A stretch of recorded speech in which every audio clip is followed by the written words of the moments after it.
दादाजी जिनके लिए ये सारा झगड़ा हो रहा था, वो ये सारा तमाशा देखते और सुनते हुए अपनी जगह पर बैठे थे, क्योंकि उन्हें समझ में नहीं आ रहा था कौन सच बोल रहा है और कौन झूठ, वो किसकी बात पर विश्वास करे और किस पर नहीं। बुआ जी के शिखा के गालों पर जड़े थप्पड़ की आवाज अभी तक लिविंग रूम में गूंज रही थी, जिसे देख सीढ़ियों के ऊपर रेलिंग के पास खड़े शुभम और आर्यन ने हैरानी से अपने हाथ अपने मुंह पर रख लिए थे, और शिखा जिसे ऐसा कुछ होने की उम्मीद नहीं थी, वो अपने लाल हुए गाल पर हाथ रखे बुआ जी को घूर रही थी। शिखा को थप्पड़ मारने के बाद बुआ जी गुस्से से उसकी तरफ देखती हुई कहती है, बस कर शिखा, एक तो तूने इतनी बड़ी गलती की, ऊपर से उसे ढकने के लिए झूठ पर झूठ बोले जा रही है। पापा की तबीयत देखकर भी तुझे लग रहा है कि ये सब यशिका जायदाद के लिए कर रही है। तेरे सामने ही तो कल पापा सब कुछ मानव यशिका और उसके बच्चों के नाम कर चुके, फिर उसके पास किस बात की कमी रह गई है जो वो ऐसी ओछी हरकत करेगी। मुझे तो तुझ पर तभी शक हो जाना चाहिए था जब तूने पापा का ख्याल रखने के बहाने बाकी सब छोड़कर उन्हें रात को दूध देना शुरू किया था। अरे मुझे क्या पता था कि तेरे दिमाग में ऐसा कुछ चल रहा है। तू इस जायदाद की इतनी भूखी है कि किसी की जान लेने से पहले एक बार भी नहीं सोचेगी। बुआ जी को अपने खिलाफ खड़ा देख शिखा को खुद को किसी तरह सही साबित करने की जो भी उम्मीद बची थी वो खत्म होती नजर आने लगती है, और वो बुआ जी पर पलटवार करती हुई कहती है, आप मेरे दिमाग की बात कर रही हैं बुआ जी। अगर मैंने अभी आपकी जायदाद हथियाने के प्लान के बारे में और आपकी बीती जिंदगी की करतूतों के बारे में दादाजी को बता दिया ना, तो दादाजी में जो भी जान बची है वो भी हार्ट अटैक से निकल जाएगी। शिखा की बात सुन बुआ जी को लगता है कि अब वो उनका भी राज सबके सामने उगल देगी, इसलिए वो उसे बीच में ही टोकती हुई कहती है, बात तेरे पर आई तो अब तू यशिका की तरह मुझे भी अपने लपेटे में लेना चाहती है। लेकिन मेरी एक बात कान खोलकर सुन ले शिखा, मैं यशिका की तरह सीधी सादी नहीं हूँ जिसे तेरी चालों को समझने में इतना समय लग जाएगा। पापा मैं कहती हूँ हम पुलिस को बुलाते हैं, ये लड़की किसका हमारे घर में रहना बिल्कुल ठीक नहीं है। बुआ जी की ये बात सुनकर यशिका हैरान होती हुई दादाजी का चेहरा देखने लगती है कि क्या दादाजी भी बुआ जी जैसा कह रही हैं वैसा करना चाहते हैं। लेकिन दादाजी के चेहरे के भाव अभी तक ऐसे थे जैसे उन्हें कोई सदमा लगा हो और इस बात पर यकीन ना हो कि सच में कोई उन्हें जहर देकर मारना चाहता है। तभी शिखा एक तंज भरी हंसी हंसती हुई बड़े कॉन्फिडेंस के साथ सोफे पर बैठ जाती है और अपने दोनों हाथ सोफे के आर्मरेस्ट पर रखती हुई कहती है, आप शौक से पुलिस बुलाइए दादाजी, क्योंकि अगर आज मैं जेल जाऊंगी तो इस घर से एक और इंसान मेरे साथ जेल जाएगा। अगर मुझ पर अटेम्प्ट टू मर्डर का केस चलेगा तो इस घर के एक इंसान पर मर्डर का केस भी चलेगा। तो कहिए आप उसके लिए तैयार हैं? शिखा की ये बात सुन जहाँ यशिका कंफ्यूज हो जाती है, वहीं दादाजी और बुआ जी के पैरों तले जमीन खिसक जाती है। बुआ जी और दादाजी के चेहरे के एक्सप्रेशन देख यशिका समझ जाती है कि वो इस कमरे में अकेली है जिसे शिखा की ये बातें समझ में नहीं आ रही हैं। तभी दादाजी खुद को संभालते हुए शिखा से पूछते हैं, क्या मतलब है तुम्हारा? एक तो तुमने इतना बड़ा कांड किया है, ऊपर से ऐसी बहकी बहकी बातें कर रही हो। दादाजी की ये बात सुनकर शिखा अपनी आंखें गोल घुमाती हुई कहती है, बहकी हुई बातें मैं कर रही हूँ दादाजी, बहका तो आज तक आपने रखा है, वो भी यशिका को। आपको नहीं लगता कि मुझसे ज्यादा यशिका के पास बड़ा कारण है आपको नुकसान पहुंचाने का, आपकी जान लेने का?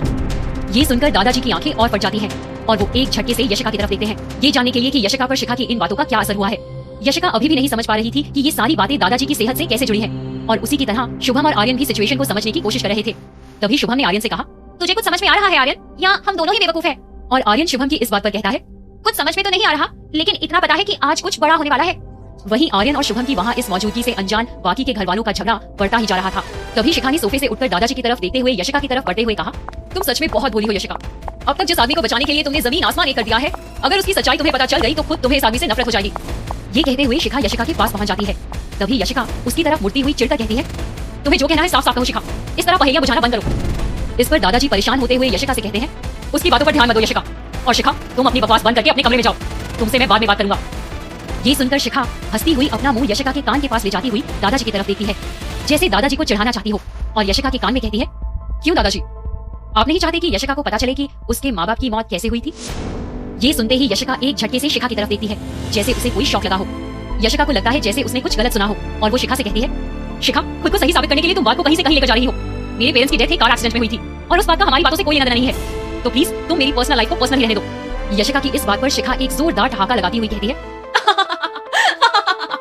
यशिका यशिका यशिका, इस जालिम जमाने में तुम जैसी भोली लड़की कैसे सर्वाइव करेगी? लेकिन रुको, अपनी बात को साबित करने के लिए मैं ये कहानी शुरू से शुरू करती हूँ। आज से लगभग 15 साल पहले तुम्हें याद है अनाथ आश्रम में तुम्हें अडॉप्ट करने के लिए कोई आया था, और उस दिन मैंने अपने पेपर्स तुम्हारे साथ एक्सचेंज करके तुम्हें गलत कमरे में भेज दिया था। उस दिन एक्चुअली दादाजी तुम्हें अडॉप्ट करने आए थे। अरे उस दिन मैंने तुम्हें कार से इनके साथ जाते हुए बाय भी तो किया था। अब ये मत कहना कि तुम्हें कुछ भी याद नहीं है। यशिका, दादाजी ने तुम्हारे पेरेंट्स के मरने के 1 महीने बाद उस अनाथ आश्रम में आकर सिर्फ एक लड़की के बारे में पूछा था, और वो थी तुम। सच, उस वक्त भी बजाज फैमिली की जो शान शौकत थी उसे देखकर तो कोई भी इंप्रेस हो जाता। मैं तो फिर भी 16-17 साल की बच्ची थी, इसलिए बिना ये जाने कि दादाजी तुम्हें ही क्यों अडॉप्ट करना चाहते थे, मैंने खुद को तुम्हारी पहचान दे दी और उनके साथ ये ऐशो आराम की जिंदगी जीने आ गई। कमाल है ना कि उसके कुछ ही सालों बाद एक दूसरे से टकराने के बाद भी हम एक दूसरे को पहचान नहीं पाए। खैर, अब जो हो गया सो हो गया। लेकिन अब जब तुम्हें सब कुछ पता चल गया है तो क्या तुम ये नहीं जानना चाहोगी कि ये सब तुम्हारे पेरेंट्स से कैसे जुड़ा हुआ है? शिखा के मुंह से ये सुनकर वहाँ मौजूद दादाजी और बुआ जी के मुंह से बोल नहीं फूटते, लेकिन इस कहानी ने यशिका के मन में पूरी बात जानने की ललच जगा दी थी। इसलिए उसने शिखा की तरफ देखते हुए कहा, अनाथ आश्रम की कोई याद मेरे जहन में नहीं है शिखा, लेकिन अब जब तुम मुझे बता रही हो तो कुछ धुंधली यादें मैं देख पा रही हूँ कि कैसे बिल्कुल ऐसी ही मुस्कान लिए तुमने उस दिन मुझे कार की खिड़की से हाथ हिलाते हुए बाय किया था। लेकिन तुम मुझे मेरे माँ बाप के बारे में बताओ, दादाजी मुझे ही लेने क्यों आए थे उस दिन अनाथ आश्रम? ये सुनकर शिखा दादाजी और बुआ जी की तरफ देखती हुई कहती है, ये हुआ ना असली सवाल। वो तुम्हें अपने साथ ले जाने के लिए इतने उतावले थे क्योंकि जिस कार से टकराने से तुम्हारे पेरेंट्स की कार का एक्सीडेंट हुआ था वो कार और कोई नहीं बल्कि तुम्हारे पूजनीय दादाजी चला रहे थे। अगर वो चाहते तो तुम्हारे पेरेंट्स को बचा सकते थे, लेकिन वो वहाँ से भाग गए और तुम्हारे माँ बाप को मरने के लिए छोड़ दिया। शिखा के मुंह से ये बात सुनने के बाद दादाजी धप से सोफे पर बैठ जाते हैं, जैसे उनकी दुनिया उजड़ गई हो और अब उनके पास कहने सुनने के लिए कुछ न रह गया हो। ये देख मानव, जिसने दरवाजे पर खड़ी खड़ी शिखा की सारी बातें सुन ली थी, वो चीखता हुआ दादाजी की तरफ भागता है। दादाजी! जिसकी वजह से सबका ध्यान मानव की तरफ चला जाता है। लेकिन यशिका, जिसे अब किसी बात का कोई होश नहीं था, वो सोफे को पकड़ किसी तरह खड़े रहने की कोशिश करती है। यशिका की आंखें भर आती हैं। तभी अपनी माँ को ऐसे लड़खड़ाते देख शुभम और आर्यन सीढ़ियों से दौड़ते हुए उसके पास आते हैं। मम्मा, मम्मा! तभी आर्यन और शुभम की आवाज सुन मानव का ध्यान दादाजी से हटकर यशिका की तरफ जाता है और बुआ जी दादाजी को संभालती हुई मानव से कहती हैं, तू जाकर यशिका को देख। जहाँ मानव अपनी दोनों बेटों के साथ यशिका को संभालने की कोशिश कर रहा था, वहीं शिखा, जो इस सारी फसाद की जड़ थी, वो चैन से एक सोफे पर बैठ गई थी। तभी दादाजी किसी तरह खुद को संभालते हुए घबराकर यशिका की तरफ देखते हुए कहते हैं, तुम्हें जैसा लग रहा है वैसा कुछ नहीं है यशिका बेटा। मैं डर गया था कि कहीं सारा इल्जाम मेरे सर पर ना आ जाए, लेकिन यशिका, एक्सीडेंट वाले दिन मैं तुम्हारी मदद करने के लिए वापस आया था, लेकिन जब तक मैं आया सब कुछ खत्म हो गया था। मुझे अपने किए पर पछतावा है। मुझे माफ कर दो यशिका। ये कहते हुए दादाजी की सांसें ऊपर नीचे हो रही थी, लेकिन इस बात का डर कि उनका अभी अभी एक हुआ परिवार कहीं फिर से ना बिखर जाए, दादाजी बिना रुके बोले जा रहे थे, मेरी गलती से तुम्हारे माँ बाप इस दुनिया में नहीं रहे। इसी गलती का पश्चाताप करने के लिए मैं तुम्हें इस घर में लाना चाहता था। मैं नहीं चाहता था कि तुम्हें अपने माँ बाप की कमी महसूस हो, लेकिन वहाँ भी मेरी किस्मत मुझे धोखा दे गई और तुम्हारी जगह मैं शिखा को अपने साथ ले आया। मानव से उसकी शादी कर दी, लेकिन अब मैं अपनी गलतियों को सुधारना चाहता हूँ यशिका। मुझे माफ कर दो, मुझे बस एक मौका दे दो अपनी गलती सुधारने का। जैसे जैसे दादाजी बोलते जा रहे थे, वैसे वैसे उनकी हालत बिगड़ती जा रही थी। तभी शिखा ने अपनी नाखूनों को देखते हुए कहा, वाह, 100 चूहे खाकर बिल्ली हज को चली। शिखा का ये तंज सुनकर मानव, जिसे अब हालात थोड़े थोड़े समझ में आने लगे थे, वो चीखता हुआ शिखा से कहता है, अपना मुंह बंद करो शिखा, चुप हो जाओ। और यशिका मुझे बताओ कि यहाँ क्या हो रहा है। मानव की आवाज कान में पड़ते ही जैसे यशिका को होश आता है, लेकिन फिर भी जैसे वो नशे में हो। वो अपने दोनों हाथ उठाकर मानव की छाती पर रखती हुई उससे पूछती है, तुम जानते थे इस बारे में? तुम्हें पता था ना कि ये सब दादाजी का प्लान है? इसलिए तुमने मुझसे प्यार का नाटक किया ना? तुम दादाजी की साजिश में शामिल होकर उन्हें बचाना चाहते थे ना? बोलो मानव, तुम चुप क्यों हो? कुछ तो बोलो। यशिका को इस तरह होश खोता देख मानव को कुछ समझ में नहीं आता और वो उससे कहता है, क्या बोलूं, क्या बताऊं तुम्हें जब मुझे पूरी बात ही नहीं पता कि आखिर यहाँ हो क्या रहा है, कौन सही है कौन गलत। मैं तुम्हें क्या जवाब दूं यशिका?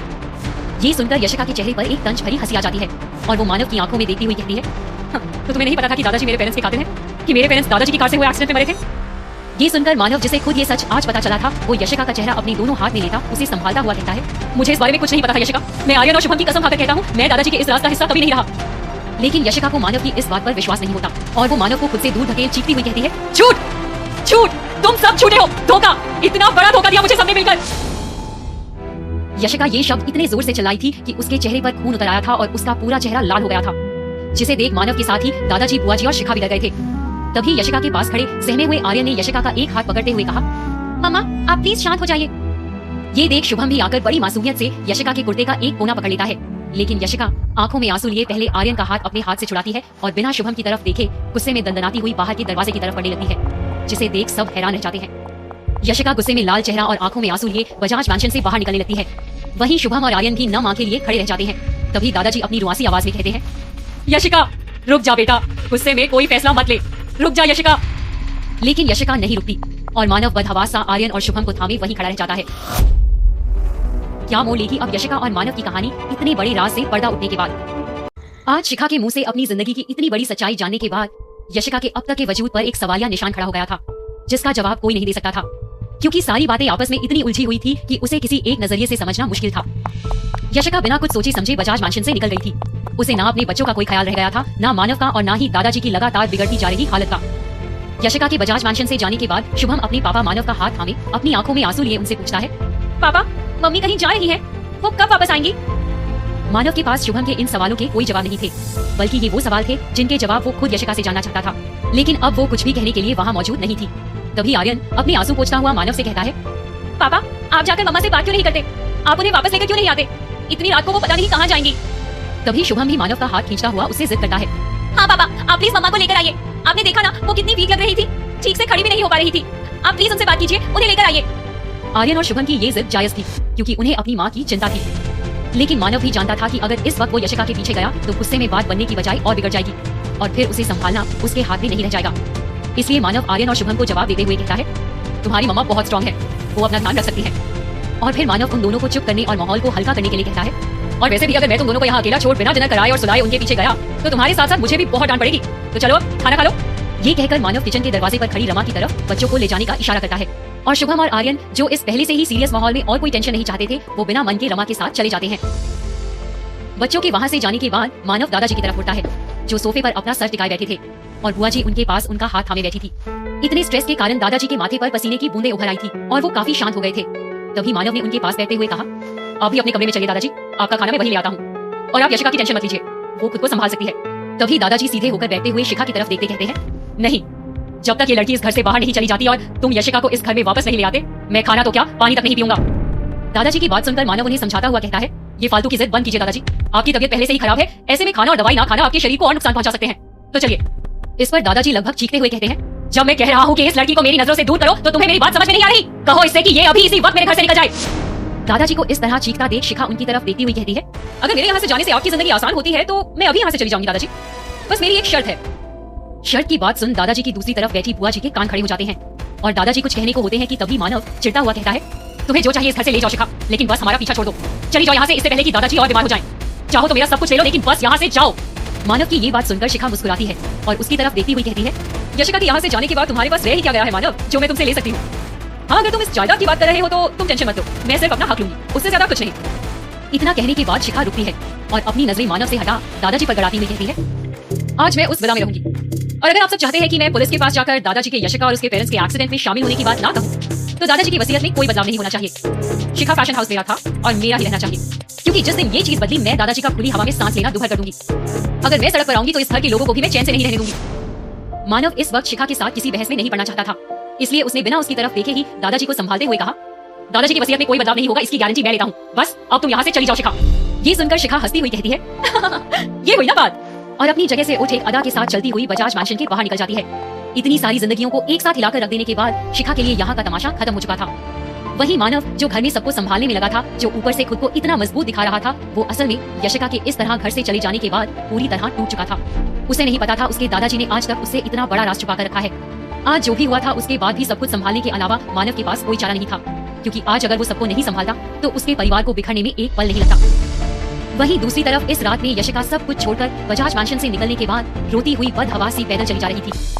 पीछे मुड़कर देखने पर ऐसा लगता है जैसे अब तक की मेरी पूरी जिंदगी ही एक षड्यंत्र का हिस्सा रही हो, जैसे मैं बाकी सबके हाथों में एक कठपुतली से ज्यादा कुछ नहीं रही हूँ। जिस तरह से मानव अनाथ आश्रम में मेरी जिंदगी में आया, मुझे आर्यन और शुभम की सरोगेट मदर बनने के लिए चुना, फिर 10 साल बाद उसका मेरी जिंदगी में वापस आना, ऐसा लगता है उसने हमेशा से मुझसे प्यार का नाटक किया था, ताकि उसे इस बात की तसल्ली रहे कि एक दिन अचानक दादाजी के सच इस तरह से मेरे सामने आने पर मैं दादाजी के खिलाफ कोई कदम न उठा लूं। इतना बड़ा धोखा दिया तुमने मुझे मानव, इतनी बड़ी साजिश। लेकिन अब बस बहुत हो गया, अब मैं तुम्हारी और चालों में नहीं फंसने वाली। ये कहते हुए यशिका अपनी आंखों से बहते आंसू पोंछती है। आंसू पोंछने के बाद यशिका के चेहरे पर एक गंभीर भाव साफ देखा जा सकता था। ऐसा लग रहा था जैसे उसने मन ही मन कोई बड़ा फैसला ले लिया है, जिससे अब वो पीछे नहीं हटेगी। और फिर कुछ सोचती हुई अपने पापा रवि वर्मा के घर का रुख कर लेती है। अपने पापा के घर के दरवाजे पर पहुंचने तक यशिका ने अपनी हालत को सुधारने की पूरी कोशिश की थी, और साथ ही साथ इस वक्त अपने यहाँ होने का कारण बताने के लिए मन ही मन एक कहानी भी गढ़ ली थी। लेकिन रोने के कारण लाल हुई आंखों को कैसे छुपाए उसे समझ में नहीं आ रहा था। तभी यशिका ने अपने पापा के घर की डोरबेल बजाई और दरवाजे के खुलने का इंतजार करने लगी। जैसा कि यशिका को उम्मीद थी, दरवाजा उसके पापा रवि वर्मा ने खोला। इस वक्त रवि वर्मा को यशिका के वहाँ होने की उम्मीद नहीं थी, वो भी ऐसे घर के कपड़ों और सूजी हुई आंखों के साथ। इसलिए उन्होंने हैरान होते हुए यशिका से कहा, अरे यशिका, इतनी रात को तू यहाँ? तभी यशिका ना चाहते हुए भी अपने पापा की आंखों में देखती है और रवि वर्मा समझ जाते हैं कि जरूर कोई बात है, और दरवाजे से हट यशिका को अंदर आने की जगह देते हुए कहते हैं, और बाहर क्यों खड़ी है, अंदर आ।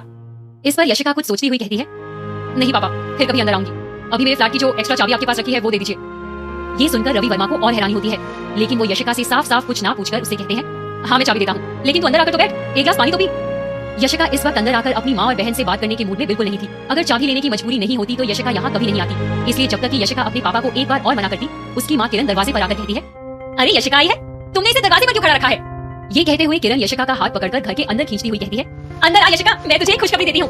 और इससे पहले कि यशिका कुछ समझ पाती, किरण उसे खींचती हुई ले जाकर हॉल के सोफे पर बिठा देती है और किचन में जाकर मिठाई का डब्बा लाती हुई कहती है, तुझे पता चला अपनी वानी की नौकरी लग गई है। किरण ये कहते हुए यशिका के सामने मिठाई का डब्बा रख देती है। तब तक रवि वर्मा भी आकर यशिका के पास बैठते हुए किरण से कहते हैं, अरे इतने दिनों बाद आई है घर पे, उसका हालचाल पूछने की बजाय तू अपनी खुशखबरी लेकर चली जा रही है उस पर। अब तक रवि वर्मा समझ चुके थे कि कुछ ना कुछ हुआ है, तभी यशिका इस तरह खामोश है। इसलिए वो ग्लास में पानी डालकर उसे देते हुए कहते हैं, तू पानी पी, मैं तेरे घर की चाबी लेकर आता हूँ। ये कहकर रवि वर्मा अपने कमरे में चले जाते हैं और किरण वापस वानी की नौकरी का बखान करती हुई कहती है, महीने की 50,000 सैलरी मिलेगी उसे, और कंपनी वाले आने जाने के लिए कार भी देने वाले हैं, वो भी ड्राइवर के साथ। किरण की इन बातों में इस वक्त यशिका को कोई इंटरेस्ट नहीं आ रहा था। फिर भी उसने उनका दिल रखने के लिए कहा, ये तो बहुत अच्छी बात है, मेरी तरफ से उसे कांग्रेस कह दीजिएगा। भले यशिका के चेहरे पर कोई खुशी नहीं नजर आ रही थी, लेकिन वो किरण को निराश नहीं करना चाहती थी। तभी किरण ने कहा, अरे वो घर पे ही है, रुक जा, मैं उसे बुलाती हूँ, तब तक तू मुंह मीठा करना। ये कहकर किरण वानी को आवाज देने लगती है, वानी, वानी, देख यशिका आई है यहाँ।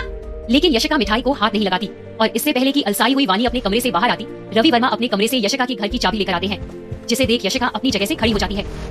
रवि वर्मा चाबी लाकर यशिका के हाथ में रखते हैं। तभी यशिका कहती है, पापा कुछ चेंज रुपए होंगे, मैं पर्स घर पे भूल गई हूँ तो। ये सुनकर रवि वर्मा बिना यशिका से कोई सवाल किए साइड टेबल के ड्रॉर से अपना वॉलेट निकालकर 500 का एक नोट यशिका के हाथ में रख देते हैं, लेकिन उससे कुछ भी पूछने की हिम्मत नहीं कर पाते। वहीं किरण ये सब देखकर हैरान हो जाती है। घर की चाबी और 500 का वो नोट मुट्ठी में बंद किए यशिका घर से बाहर निकलने लगती है कि तभी वानी अपने कमरे से निकलती है, जिसे यशिका देख नहीं पाती और घर से बाहर निकल जाती है। और उसके पापा घर से उसके साथ निकलते हुए उससे कहते हैं, अपना ध्यान रखना यशिका, और कोई भी प्रॉब्लम हो तो बस मुझे कॉल कर देना, मैं उसी वक्त तेरे पास आ जाऊंगा। ये सुनकर यशिका अपने आंसुओं को बहने से रोकती मुस्कुराकर आगे बढ़ जाती है। अपने पापा के घर से निकल यशिका मेन रोड पर पहुंचती है और वहां से एक टैक्सी में बैठ अपने फ्लैट की तरफ बढ़ती है। टैक्सी में बैठी उसकी खिड़की से ऊंची ऊंची बिल्डिंग्स और शहर के चकाचौंध को देखते हुए यशिका की आंखों में एक बार फिर आंसू तैर जाते हैं और वो इस शहर में बीती अपनी अब तक की जिंदगी के बारे में सोचने लगती है। इसी सोच में खोई यशिका की टैक्सी जाकर उसकी सोसाइटी में उसकी बिल्डिंग के नीचे रुकती है, जिसमें से निकलकर यशिका टैक्सी ड्राइवर को पैसे चुकाने के बाद अपनी बिल्डिंग की सीढ़ियां चढ़ने लगती है। और वो जैसे ही अपने फ्लैट का दरवाजा खोल घर के अंदर घुसती है, अपने घर की एक जानी पहचानी महक आते ही उसके चेहरे पर एक स्माइल आ जाती है और वो खुद से कहती है, इस महक को मैं बहुत मिस करूंगी। ये कहकर यशिका खुद सोचती हुई आर्यन और शुभम के कमरे में पहुंच जाती है, जिसमें कहीं आर्यन और शुभम के कपड़े तो कहीं उनके खिलौने रखे हुए थे। यशिका एक नजर उन चीजों को देखती है, लेकिन फिर अपने ख्यालों को झटकती आंसुओं को बहने से रोकती हुई जाकर शुभम और आर्यन का कंप्यूटर चालू करती है।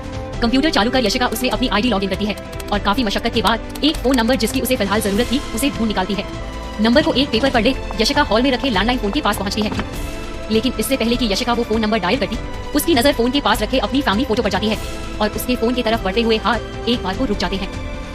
यशिका कुछ देर ऐसे ही उस फोटो को देखती हुई खड़ी रहती है, लेकिन जल्द ही सभी ख्यालों को झटक लैंडलाइन फोन पर वो नंबर डायल करती है और जैसे ही सामने वाला आदमी फोन उठाता है, यशिका बड़े कॉन्फिडेंस से कहती है, हेलो मिस्टर मार्टिन। क्या है यशिका के इरादे बजाज फैमिली से इतना बड़ा धोखा मिलने के बाद? बजाज मैंशन में दादाजी आर्यन और शुभम को संभालने में बिजी मानव के मन से यशिका का ख्याल एक पल को भी नहीं गया था। अब तक वो किसी तरह दादाजी को खाना खिलाकर उनकी जिम्मेदारी बुआ जी को सौंपने के बाद अपने बेटों के कमरे में चला गया था। उन्हें सुलाने की कोशिश में मानव अब तक आर्यन और शुभम के ना जाने कितने सवालों के जवाब दे चुका था। आर्यन और शुभम के हर सवाल में उनकी मम्मा थी। पापा, मम्मा ठीक तो होंगी ना? उनके पास तो टैक्सी के पैसे भी नहीं होंगे, फिर वो पैदल घर कैसे आएंगी? मम्मा को ठंड भी तो लगेगी, उन्होंने खाना भी नहीं खाया था। हर सवाल का जवाब पाने के बाद भी उन दोनों के सवाल थे कि खत्म होने का नाम ही नहीं ले रहे थे। तभी मानव ने उनसे कहा, अब और सवाल नहीं, फटाफट सो जाओ, एंड आई प्रॉमिस कि सुबह जब तक तुम लोग उठोगे मम्मा घर आ चुकी होंगी, ओके? तो चलो अब गुड बॉयज की तरह सो जाओ। मानव की ये बात सुनकर आर्यन और शुभम खुश हो जाते हैं और अपनी आंखें बंद कर नींद का इंतजार करने लगते हैं। जल्द ही दोनों थके हारे नींद की आगोश में चले जाते हैं, जिसके बाद मानव उनके कमरे की टेबल लैंप बंद करता है और कमरे से बाहर निकलते ही यशिका को कॉल करता है। लेकिन यशिका के फोन के बजने की आवाज मानव को अपने कमरे से आती है और वो दौड़कर कमरे में जाकर देखता है तो यशिका का फोन बिस्तर पर पड़ा होता है। ये देख मानव फोन काट देता है और यशिका का फोन बिस्तर से उठाता हुआ गुस्से में कहता है, क्यों क्यों क्यों? और फिर साइड टेबल पर रखी अपनी कार की चाबी उठाकर नीचे की तरफ भागता है। बजाज मैंशन में इस वक्त सन्नाटा पसरा हुआ था और उस सन्नाटे को चीरती हुई मानव के कार के चालू होने की आवाज आती है। मानव कार को स्पीड में रिवर्स लेता हुआ उसे मोड़ता है, जिससे कि एक स्क्रीच की आवाज गूंज जाती है और मानव हवा की रफ्तार से कार को बजाज मैंशन के मेन गेट से बाहर निकाल लेता है, जिसे देख दरवाजे पर खड़ा वॉचमैन भी हैरान रह जाता है। अपनी कार को तेजी से शहर की सड़कों पर दौड़ाता हुआ मानव कार की स्टीयरिंग पर अपनी पकड़ मजबूत करता हुआ खुद से कहता है, मैं तुम्हें इस तरह बार बार नहीं खो सकता यशिका। क्यों हर बार मेरी जिंदगी में खुशी आने से पहले ही सब कुछ बिखर जाता है? क्यों हम साथ में खुश होते हैं तो हमारी खुशियों को किसी की नजर लग जाती है, लेकिन इस बार नहीं। मैं इस बार तुम्हें अपनी जिंदगी से नहीं जाने दे सकता, इतनी आसानी से तो बिल्कुल नहीं। ये कहता हुआ मानव एक्सीलरेटर पर अपना पैर रख देता है, जिससे कि कार हवा से बातें करने लगती है और फिर कुछ सोचता हुआ अपना फोन निकाल यशिका के पापा को कॉल करता है। यशिका के पापा मानव का फोन उठाते ही कहते हैं, हेलो मानव, मैं अभी तुम्हें ही कॉल करने वाला था। ये सुनकर मानव कुछ समझ नहीं पाता और अपनी काम की बात करता हुआ कहता है, क्यों पापा, यशिका आई थी क्या वहाँ, या आप मिले आज उससे? मानव को इस तरह यशिका के लिए परेशान देख रवि वर्मा हड़बड़ा जाते हैं और मानव के सवाल का जवाब देते हुए कहते हैं, हाँ यशिका आई तो थी बेटा, लेकिन थोड़ी ही देर पहले अपने फ्लैट की चाबी लेकर चली गई यहाँ से। उसने कहा कि अपना पर्स घर पर भूल गई है, इसलिए टैक्सी के लिए किराया भी दिया मैंने। वैसे तो उसे देखते ही मैं समझ गया था कि कुछ हुआ है, लेकिन उससे पूछने की हिम्मत नहीं हुई मेरी। तुम बताओ मानव, कुछ हुआ है क्या? सब ठीक तो है ना? आर्यन और शुभम तो ठीक है, और तुम्हारे दादाजी? मुझे टेंशन हो रही है। मानव अब तक सवालों के जवाब दे देकर थक गया था और वो सच बताकर यशिका के पापा को परेशान भी नहीं करना चाहता था, इसलिए उसने झूठ बोलते हुए कहा, सब ठीक है पापा, बस यशिका अपना फोन घर पे छोड़ आई थी और घर से निकलने से पहले उसने किसी को कुछ बताया भी नहीं था, इसलिए मैंने आपको कॉल कर लिया। अच्छा ठीक है, मैं आपसे बाद में बात करता हूँ पापा। ये कहकर मानव फोन रख देता है। वहीं रवि वर्मा के घर में एक बार फिर यशिका का जिक्र छिड़ने के बाद किरण और वानी मिलकर पूरा घर सर पर उठा लेते हैं। मानव से बात करके रवि वर्मा के फोन रखने के बाद किरण रवि वर्मा पर तंज करती हुई कहती है, पता नहीं अब क्या हो गया है महारानी को, अभी शादी हुई नहीं है और माँ बाप को अभी से नीचा दिखाना शुरू कर दिया है। जब किरण ये बातें कर रही थी तब भी रवि वर्मा यशिका के बारे में ही सोच रहे थे कि जरूर कोई बात है जो मानव और यशिका दोनों ही उससे छुपा रहे हैं। ऐसे में वो किरण पर झुंझुलाते हुए कहते हैं, कुछ भी मत बोलो किरण। तब तक डाइनिंग टेबल पर बैठी खाना खा रही वानी उन्हें बीच में ही टोकती हुई कहती है, कुछ भी कैसे ना बोले पापा, आपने देखा नहीं माँ ने उसे कितने प्यार से मिठाई दी थी और बताया था कि मेरी नौकरी लग गई है, लेकिन उसने मुझे एक बार कांग्रेचुलेट तक नहीं किया। मिठाई खाना तो बहुत दूर की बात है। कह दीजिए अगर मैं झूठ बोल रही हूँ तो इससे तो यही पता चलता है ना कि अब जब वो बजाज खानदान जैसे बड़े घर की बहू बनने जा रही है तो हमसे कोई मतलब नहीं रखना चाहती। रवि वर्मा के पास वानी के इस सवाल का कोई जवाब नहीं था, क्योंकि वो जानते थे कि जब यशिका यहाँ आई थी तो उस वक्त उसके दिमाग में कुछ और चल रहा था। यशिका कहीं खोई हुई थी, इसलिए उसका ध्यान इस बात पर नहीं गया होगा, क्योंकि ऐसा कभी नहीं हुआ था जब यशिका वानी की खुशी में खुश ना हुई हो, भले वानी और किरण ने हमेशा उसकी खुशियों पर पानी फेरा हो। तभी किरण रवि वर्मा को इस तरह चुप देख कहती है, हाँ वो वानी की खुशियों से खुश थोड़ी ना होगी। देखा नहीं वानी की नौकरी लगने की बात पर उसका चेहरा कैसे उतर गया था, और सैलरी सुन के तो झटका ही लग गया था जैसे अरे जल भुनकर राख हुई जा रही थी। उसे क्या लगा था कि बस एक वही है जो ऐसे शान से अपने बाप का सर ऊंचा कर सकती है। और तुम भी खबरदार जो आप मेरी बेटी के खिलाफ एक लफ्ज भी कहा तो। इतना सब कुछ सुनकर भी रवि वर्मा अपनी सफाई में कुछ नहीं कह पाते, लेकिन फिर वानी कुछ सोचती हुई कहती है, वैसे उसे पैसे किस लिए चाहिए थे, दादाजी ने उसे घर से निकाल दिया क्या? इस पर रवि वर्मा को चिढ़ हो जाती है और वो वानी को जवाब देते हुए कहते हैं, बस यही फर्क है तेरे में और यशिका में। अरे जब कुछ अच्छा नहीं बोल सकती तो मुंह क्यों खोलती है? मुफ्त की रोटी मिली है, खा चुपचाप। अपने पापा की ये बात सुनकर वानी का दिमाग खराब हो जाता है और वो खाना बीच में ही छोड़ गुस्से से डाइनिंग टेबल से उठ जाती है, जिसे देख किरण भी अपने पति पर चढ़कर वानी के पास जाती हुई कहती है, वानी ऐसे खाना छोड़कर नहीं उठते, और तुम कम से कम उसे खाना तो शांति से खा लेने दिया करो। किरण वानी के पीछे जाती है और रवि वर्मा यशिका के बारे में सोचते हुए अपने कमरे में चले जाते हैं। वहीं रवि वर्मा के घर में खड़े हुए इस बखेड़े से अनजान मानव ये जानने के बाद कि यशिका अपने पापा के घर से फ्लैट की चाबी लेकर निकली है, ये सोचकर कि यशिका किसी जानी पहचानी जगह पर ही है, उसकी सांस में सांस आती है। देर रात काफी हद तक खाली सड़क पर मानव यशिका के फ्लैट की तरफ तेजी से गाड़ी भगा रहा था, जैसे ये उसकी जिंदगी की आखिरी रेस हो, जिस पर उसकी जिंदगी की सारी खुशियां निर्भर करती हो। थोड़ी ही देर में मानव यशिका के सोसाइटी कंपाउंड में पहुंच जाता है और कार को एक तरफ रोक तेजी से उसमें से निकलता है। बिल्डिंग की कभी एक तो कभी दो सीढ़ियां फांद कर चढ़ता हुआ मानव यशिका के फ्लैट के सामने पहुंचता है और हाफता हुआ घर की डोरबेल बजाता है। लेकिन जब कुछ मिनट ऐसे ही इंतजार करने के बाद भी फ्लैट के अंदर से कोई आवाज नहीं आती तो मानव एक बार फिर डोरबेल बजाता हुआ खुद से कहता है, यशिका के पापा ने तो कहा था कि वो घर की चाबी लेकर आई है, फिर और कहां जा सकती है वो? दरवाजा खोलो यशिका। लेकिन फिर मानव कुछ सोचकर घबराता हुआ फ्लैट के दरवाजे पर अपना हाथ जोर से टीपता हुआ कहता है, यशिका मुझे पता है तुम अंदर ही हो, प्लीज दरवाजा खोलो प्लीज। फिर भी अंदर से कोई आवाज नहीं आती और मानव अब डर से कांपता हुआ और जोर से दरवाजे को पीटने लगता है और बड़ी लाचारी से कहता है, यशिका मुझे नहीं पता कि इन सब में मेरी क्या गलती है, लेकिन प्लीज मेरा यकीन करो, मुझे इस बारे में कुछ नहीं पता था, फिर भी आई एम सॉरी। अब घर चलो प्लीज, आर्यन और शुभम तुम्हारा वेट कर रहे हैं, मैंने उनसे प्रॉमिस किया है मैं तुम्हें वापस लेकर आऊंगा। प्लीज घर चलो यशिका, हम बैठकर बात करेंगे ठंडे दिमाग से, आई एम श्योर सब ठीक हो जाएगा। दरवाजा खोलो यशिका प्लीज, मुझे समझाने का एक मौका तो दो। मानव की इस बेबसी पर भी यशिका के फ्लैट का दरवाजा नहीं खुलता, लेकिन यशिका की पड़ोसी नाइट ड्रेस पहने अपने घर का दरवाजा खोलती है और मानव को इस हालत में देख समझ जाती है कि कुछ हुआ है और मानव से कहती है, तुम हो मानव, मुझे लगा था इतनी रात को पता नहीं कौन आ गया है। उस औरत को वहाँ देख मानव को अपनी गलती का एहसास होता है और वो कहता है, I am sorry Mrs Singh, आपको डिस्टर्ब कर दिया। तभी वो औरत कुछ सोचती हुई कहती है, तुम यशिका को ढूंढ रहे हो क्या? यशिका का नाम सुन मानव के कान खड़े हो जाते हैं और वो मिसेस सिंह की तरफ एक कदम बढ़ाता हुआ कहता है, हाँ आपकी बात हुई क्या उससे? वो आई थी यहाँ? मानव को इस तरह घबराया हुआ देख मिसेस सिंह समझ जाती है कि जरूर पति पत्नी का कोई झगड़ा हुआ है और वो मानव से कहती है, हाँ आई थी ना, अभी थोड़ी देर पहले ही मुझसे मिली थी और अपने फ्लैट की भी चाबी लेकर गई, रुको मैं चाबी लेकर आती हूँ। ये कहकर मिसेस सिंह अंदर चली जाती है और खुद में बड़बड़ाती हुई कहती है, मियां बीवी की लड़ाई में पड़ोसियों की नींद हराम होती है। चंद सेकंड्स में मिसेस सिंह यशिका के फ्लैट की चाबी लेकर आती है और मानव उनके हाथ से चाबी लेकर रिक्वेस्ट करता हुआ पूछता है, कितनी देर पहले निकली थी यशिका यहाँ से, और उसने ये चाबी देते हुए आपसे कुछ कहा था कि कहाँ जा रही है, कब तक आएगी? मानव के इस सवाल पर मिसेस सिंह बिना ज्यादा दिमाग चलाए मानव से कहती है, कुछ आधा पौना घंटा हुआ होगा उसे गए हुए और उसने कुछ कहा तो नहीं था, लेकिन हाँ उसके पास एक ट्रैवलिंग बैग था, जैसे कहीं दूर जा रही हो और परेशान भी लग रही थी, जैसे बहुत रोई हो। मिसेस सिंह के मुंह से ये बात सुनकर मानव उदास होने के साथ ही चौंक भी जाता है और उसके मुंह से निकल जाता है, ट्रैवलिंग बैग? लेकिन मिसेस सिंह बिना मानव के इस भाव को पहचाने अपने फ्लैट का दरवाजा बंद करती हुई कहती है, अच्छा गुड नाइट मानव। और मानव मिसेस सिंह को बिना कोई जवाब दिए हैरान परेशान सा बिल्डिंग की सीढ़ियां उतरने लगता है। जैसी तेजी से मानव बिल्डिंग की सीढ़ियां चढ़ा था उतनी ही धीमी रफ्तार से वो एक एक सीढ़ी पर अपने कदम रखता हुआ नीचे उतरता है और खुद में बड़बड़ाता हुआ कहता है, यशिका ट्रैवलिंग बैग लेकर इस वक्त कहाँ जा सकती है? अपने पापा के घर तो नहीं जाएगी। कोई दोस्त? निखिल के अलावा उसके किसी क्लोज फ्रेंड को मैं जानता नहीं हूँ और निखिल के घर जाने का तो कोई चांस ही नहीं है। फिर और कोई दोस्त, सहेली? कहाँ हो तुम यशिका और कहाँ जा रही हो? कहीं किसी दूसरे शहर? दूसरे शहर का ख्याल मन में आते ही मानव और घबरा जाता है और अपनी कार के पास पहुंच जाता है। कार के पास खड़ा मानव सोच में पड़ जाता है कि यशिका को ढूंढना कहां से शुरू करे, क्योंकि वो नहीं चाहता था कि वो गलत जगह से शुरुआत करे और उसे यशिका तक पहुंचने में देर हो जाए। ऐसे ही कुछ देर खड़े मानव अपना दिमाग चलाने की कोशिश करता है और फिर अपने लिए काम करने वाले किसी आदमी को कॉल करने के लिए अपना फोन ढूंढता है तो पाता है कि फोन कार के अंदर है। मानव फोन लेने के लिए कार का गेट खोलता है और जैसे ही पैसेंजर सीट से अपना फोन उठाने वाला होता है उसके फोन के पास ही रखे यशिका के फोन पर स्क्रीन पर एक मैसेज आता है और वो यशिका के फोन को हाथ में उठाता हुआ खुद से कहता है, इस वक्त किसका मैसेज हो सकता है? तभी मानव स्क्रीन पर पढ़ता है कि मैसेज किसी एयरलाइंस कंपनी की तरफ से है, जिसे देख उसे एक झटका लगता है और वो बिना कुछ सोचे उस मैसेज को खोलता है तो देखता है कि अभी अभी यशिका ने कोई फ्लाइट टिकट बुक करवाई है। पूरा मैसेज पढ़ने के बाद मानव को पता चलता है कि टिकट और कहीं की नहीं बल्कि पेरिस की है।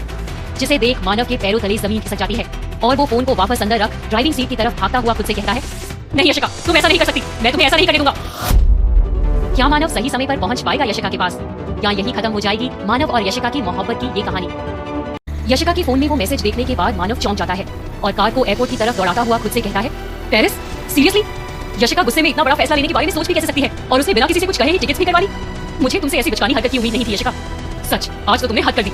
इस वक्त मानव को यशिका पर जितना गुस्सा आ रहा था उतना ही डर भी लग रहा था कि कहीं उसे एयरपोर्ट पहुंचने में देर हो गई और यशिका की फ्लाइट पहले ही जा चुकी हुई तो क्या उसका प्यार एक बार और अधूरा रह जाएगा? यही सब सोचता हुआ मानव अपनी कार ले जाकर एयरपोर्ट की पार्किंग में खड़ा करता है और फिर अपनी पूरी रफ्तार से दौड़ता हुआ एयरपोर्ट गेट से अंदर घुसता है। इधर उधर अपनी नजरें दौड़ाता हुआ मानव वेटिंग एरिया में पहुंचता है तो देखता है कि वहाँ यशिका नहीं है। अब तक दौड़ भाग और टेंशन के कारण मानव के माथे पर पसीने की बूंदें आ गई थी। मानव के चेहरे पर परेशानी और यशिका को खोने का डर साफ देखा जा सकता था और तभी वो खुद से बात करता हुआ कहता है, तुम इतनी आसानी से मुझे छोड़कर कैसे जा सकती हो यशिका? क्या बस इतनी ही वैल्यू है मेरी तुम्हारी लाइफ में? खुद से बात करते हुए मानव की नजर उस एलईडी स्क्रीन पर पड़ती है जिस पर फ्लाइट से जुड़ी सारी जानकारियां दिखाई जा रही थी और उस पर मानव देखता है कि जिस पेरिस जाने की फ्लाइट में यशिका ने अपनी टिकट करवाई थी वो अभी अभी उड़ान भर चुकी है। ये देखकर मानव के पैरों तले जमीन खिसक जाती है और वो हताश सा वेटिंग एरिया की एक चेयर पर बैठ जाता है। उसकी आंखें भर आती है और वो अपना चेहरा अपने दोनों हाथों में छुपाए काफी देर तक वैसे ही बैठा रहता है। मानव समझ जाता है कि वो एक बार फिर अकेला रह गया है और यशिका एक बार फिर उसकी जिंदगी से जा चुकी है। निराशा से अपना चेहरा लटकाए मानव एयरपोर्ट के बाहर निकलता है और कार पार्किंग की तरफ बढ़ रहा होता है कि तभी उसकी नजर उससे थोड़ी दूर खड़ी टैक्सी का इंतजार कर रही एक औरत पर पड़ती है, जिसे देख मानव की आंखों में चमक और होंठों पर मुस्कान तैर जाती है। यशिका! और वो अपनी सारी ताकत लगाकर उसकी तरफ भागता है। मानव भागता हुआ जाकर यशिका के गले लगता हुआ कहता है, मुझे पता था तुम नहीं जाओगी। मुझे पता था इतनी सारी मुश्किलों को पार करने के बाद हमारा प्यार इतनी आसानी से खत्म नहीं हो सकता। थैंक गॉड तुम नहीं गई यशिका। मानव की बातें सुन यशिका उसे खुद से दूर धकेलती हुई गुस्से से कहती है, दूर हटो मुझसे मानव, हाथ मत लगाओ मुझे और अपने दिमाग से ख्याल भी निकाल कर फेंक दो कि हमारे बीच कुछ बचा भी है, खासकर प्यार। यशिका की ये बातें सुनकर मानव की हैरानी का ठिकाना नहीं रहता और वो अपनी भौहें सिकोड़ता चेहरे पर एक सवालिया भाव लिए यशिका की तरफ देखता है। यशिका आगे कहती है, गलतफहमी है ये तुम्हारी मानव की, अब मेरे दिल में तुम्हारे लिए कोई फीलिंग भी है। मैं यहाँ सिर्फ और सिर्फ आर्यन और शुभम की वजह से रुकी हूँ। अगर बात उन दोनों की नहीं होती तो मैं इस वक्त पेरिस की उस फ्लाइट में होती। मैं नहीं चाहती हमारी वजह से उन दोनों का बचपन दांव पर लगे। मानव यशिका की ये सारी बातें सुनता है लेकिन उन्हें मानने से इनकार करता हुआ कहता है, मुझे पता है तुम इस वक्त गुस्से में हो यशिका, तुम घर चलो, मुझे पूरा यकीन है कि सब कुछ ठीक हो जाएगा। और अब शिखा भी घर से जा चुकी है तो तुम्हें उसकी भी चिंता करने की जरूरत नहीं है। अब घर चलो, आर्यन, शुभम, दादाजी सब तुम्हारा इंतजार कर रहे हैं। ये कहकर मानव यशिका के हाथ से उसका बैग लेने की कोशिश करता है लेकिन यशिका उसका हाथ झटकती हुई कहती है, जिस घर में मेरे माँ बाप को मारने वाला आदमी रहता है मैं उस घर में कभी वापस नहीं जाऊंगी मानव, चाहे वो तुम्हारा ही घर क्यों ना हो, इसलिए मुझे जाने दो। और सड़क पर टैक्सी ढूंढने के लिए नजर दौड़ाने लगती है। यशिका के इस तरह झिड़कने के बाद मानव समझ चुका था कि जब तक यशिका का गुस्सा शांत नहीं हो जाता उससे बात करने का कोई मतलब नहीं है और यही सोचकर मानव अपनी जेब से यशिका के घर की चाबी और उसका फोन निकाल कर देता हुआ कहता है, ठीक है, जब तुम्हारा गुस्सा शांत हो जाए तो बस एक कॉल कर देना या कोई जरूरत हो तो भी, और आर्यन और शुभम की टेंशन मत लेना, मैं उन्हें संभालूंगा। मानव उदास चेहरे के साथ अभी ये कह ही रहा होता है कि तभी एक टैक्सी आकर यशिका के सामने रुकती है। टैक्सी का ड्राइवर यशिका के पास आकर उसका बैग गाड़ी की डिक्की में रखता है और यशिका टैक्सी में बैठी हुई मानव की आंखों में देख कहती है, तुम्हारे बिना भी मैंने अपनी जिंदगी के 10 साल गुजारे हैं मानव, तो मेरी टेंशन लेना छोड़ दो क्योंकि तुम्हारी फैमिली की सच्चाई जानने के बाद मैं तुम्हारी मदद तो लेने से रही। और टैक्सी में बैठ यशिका ड्राइवर को अपनी सोसाइटी का नाम बताने के बाद कहती है, चलिए भैया। जिसके बाद टैक्सी आगे बढ़ जाती है और मानव उसके ओझल होने तक उसे जाता हुआ देखता रहता है। यशिका के वहां से जाने के बाद मानव भी अपनी कार में बैठकर बजाज मैंशन की तरफ चल देता है।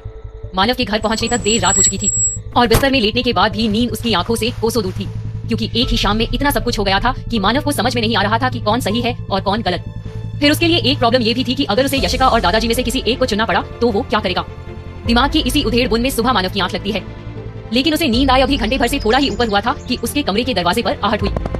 कमरे के बाहर आर्यन और शुभम थे जो अपने छोटे छोटे हाथों से कमरे का दरवाजा पीटते हुए कह रहे थे, मम्मा दरवाजा खोलिए, हमें पता है आप अंदर हैं।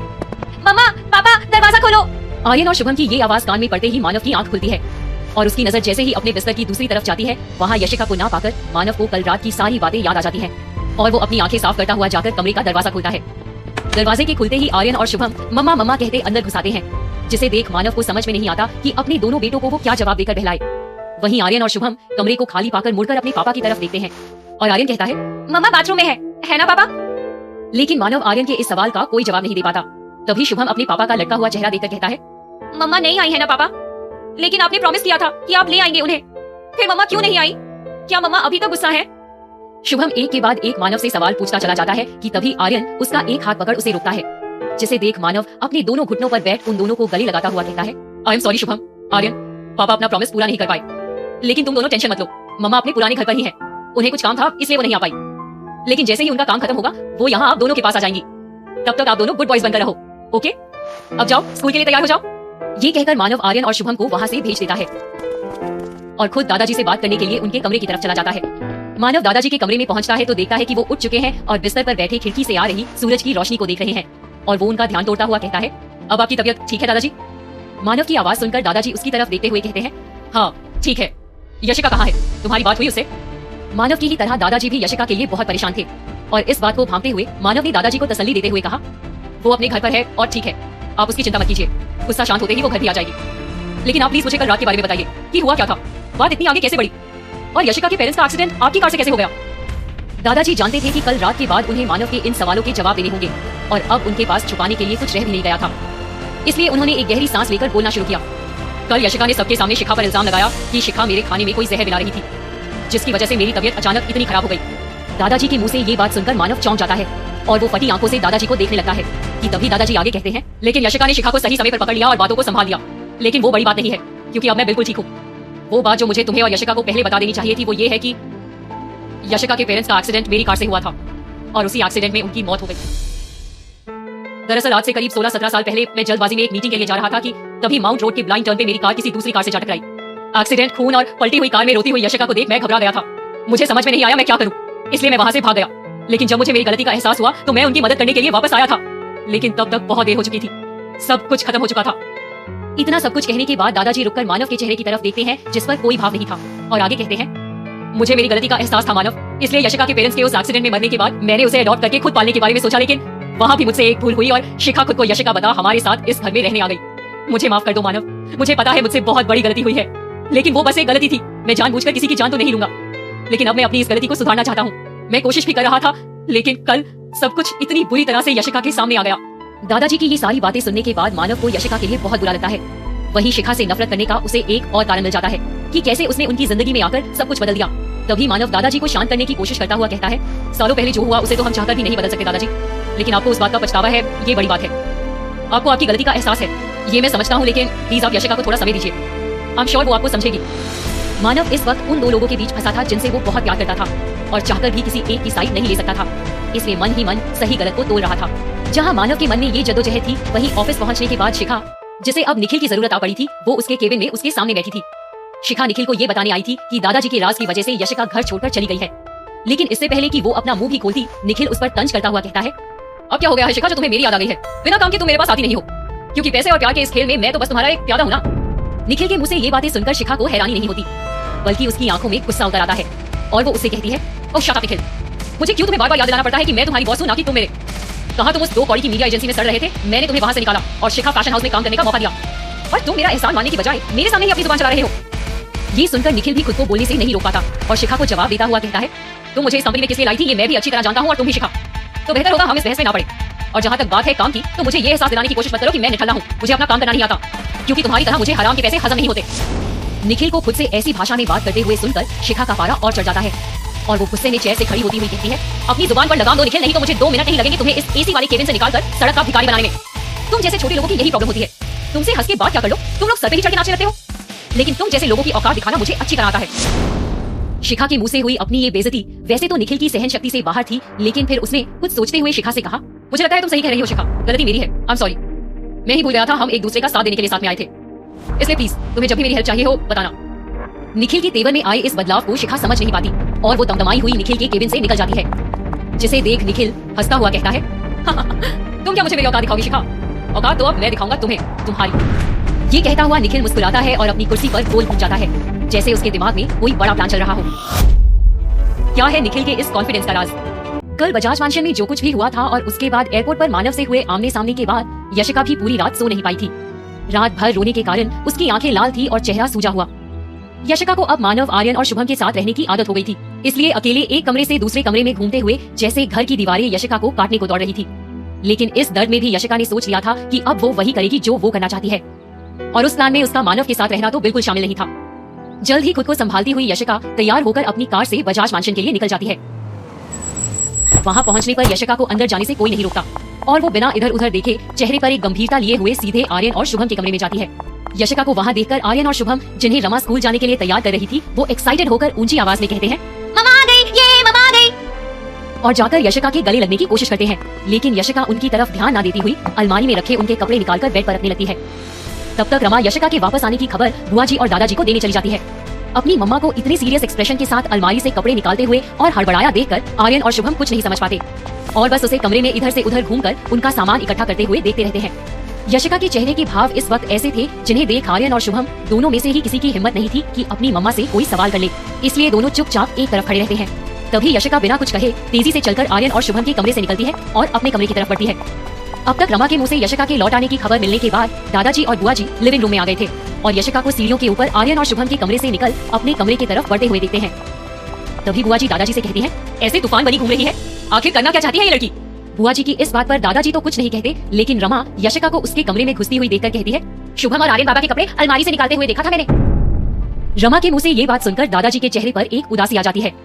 वहीं यशिका ने अपने कमरे में पहुंचकर एक ट्रॉली बैग खोल बिस्तर पर रखने के बाद उसमें अपना सामान डालना शुरू कर दिया था।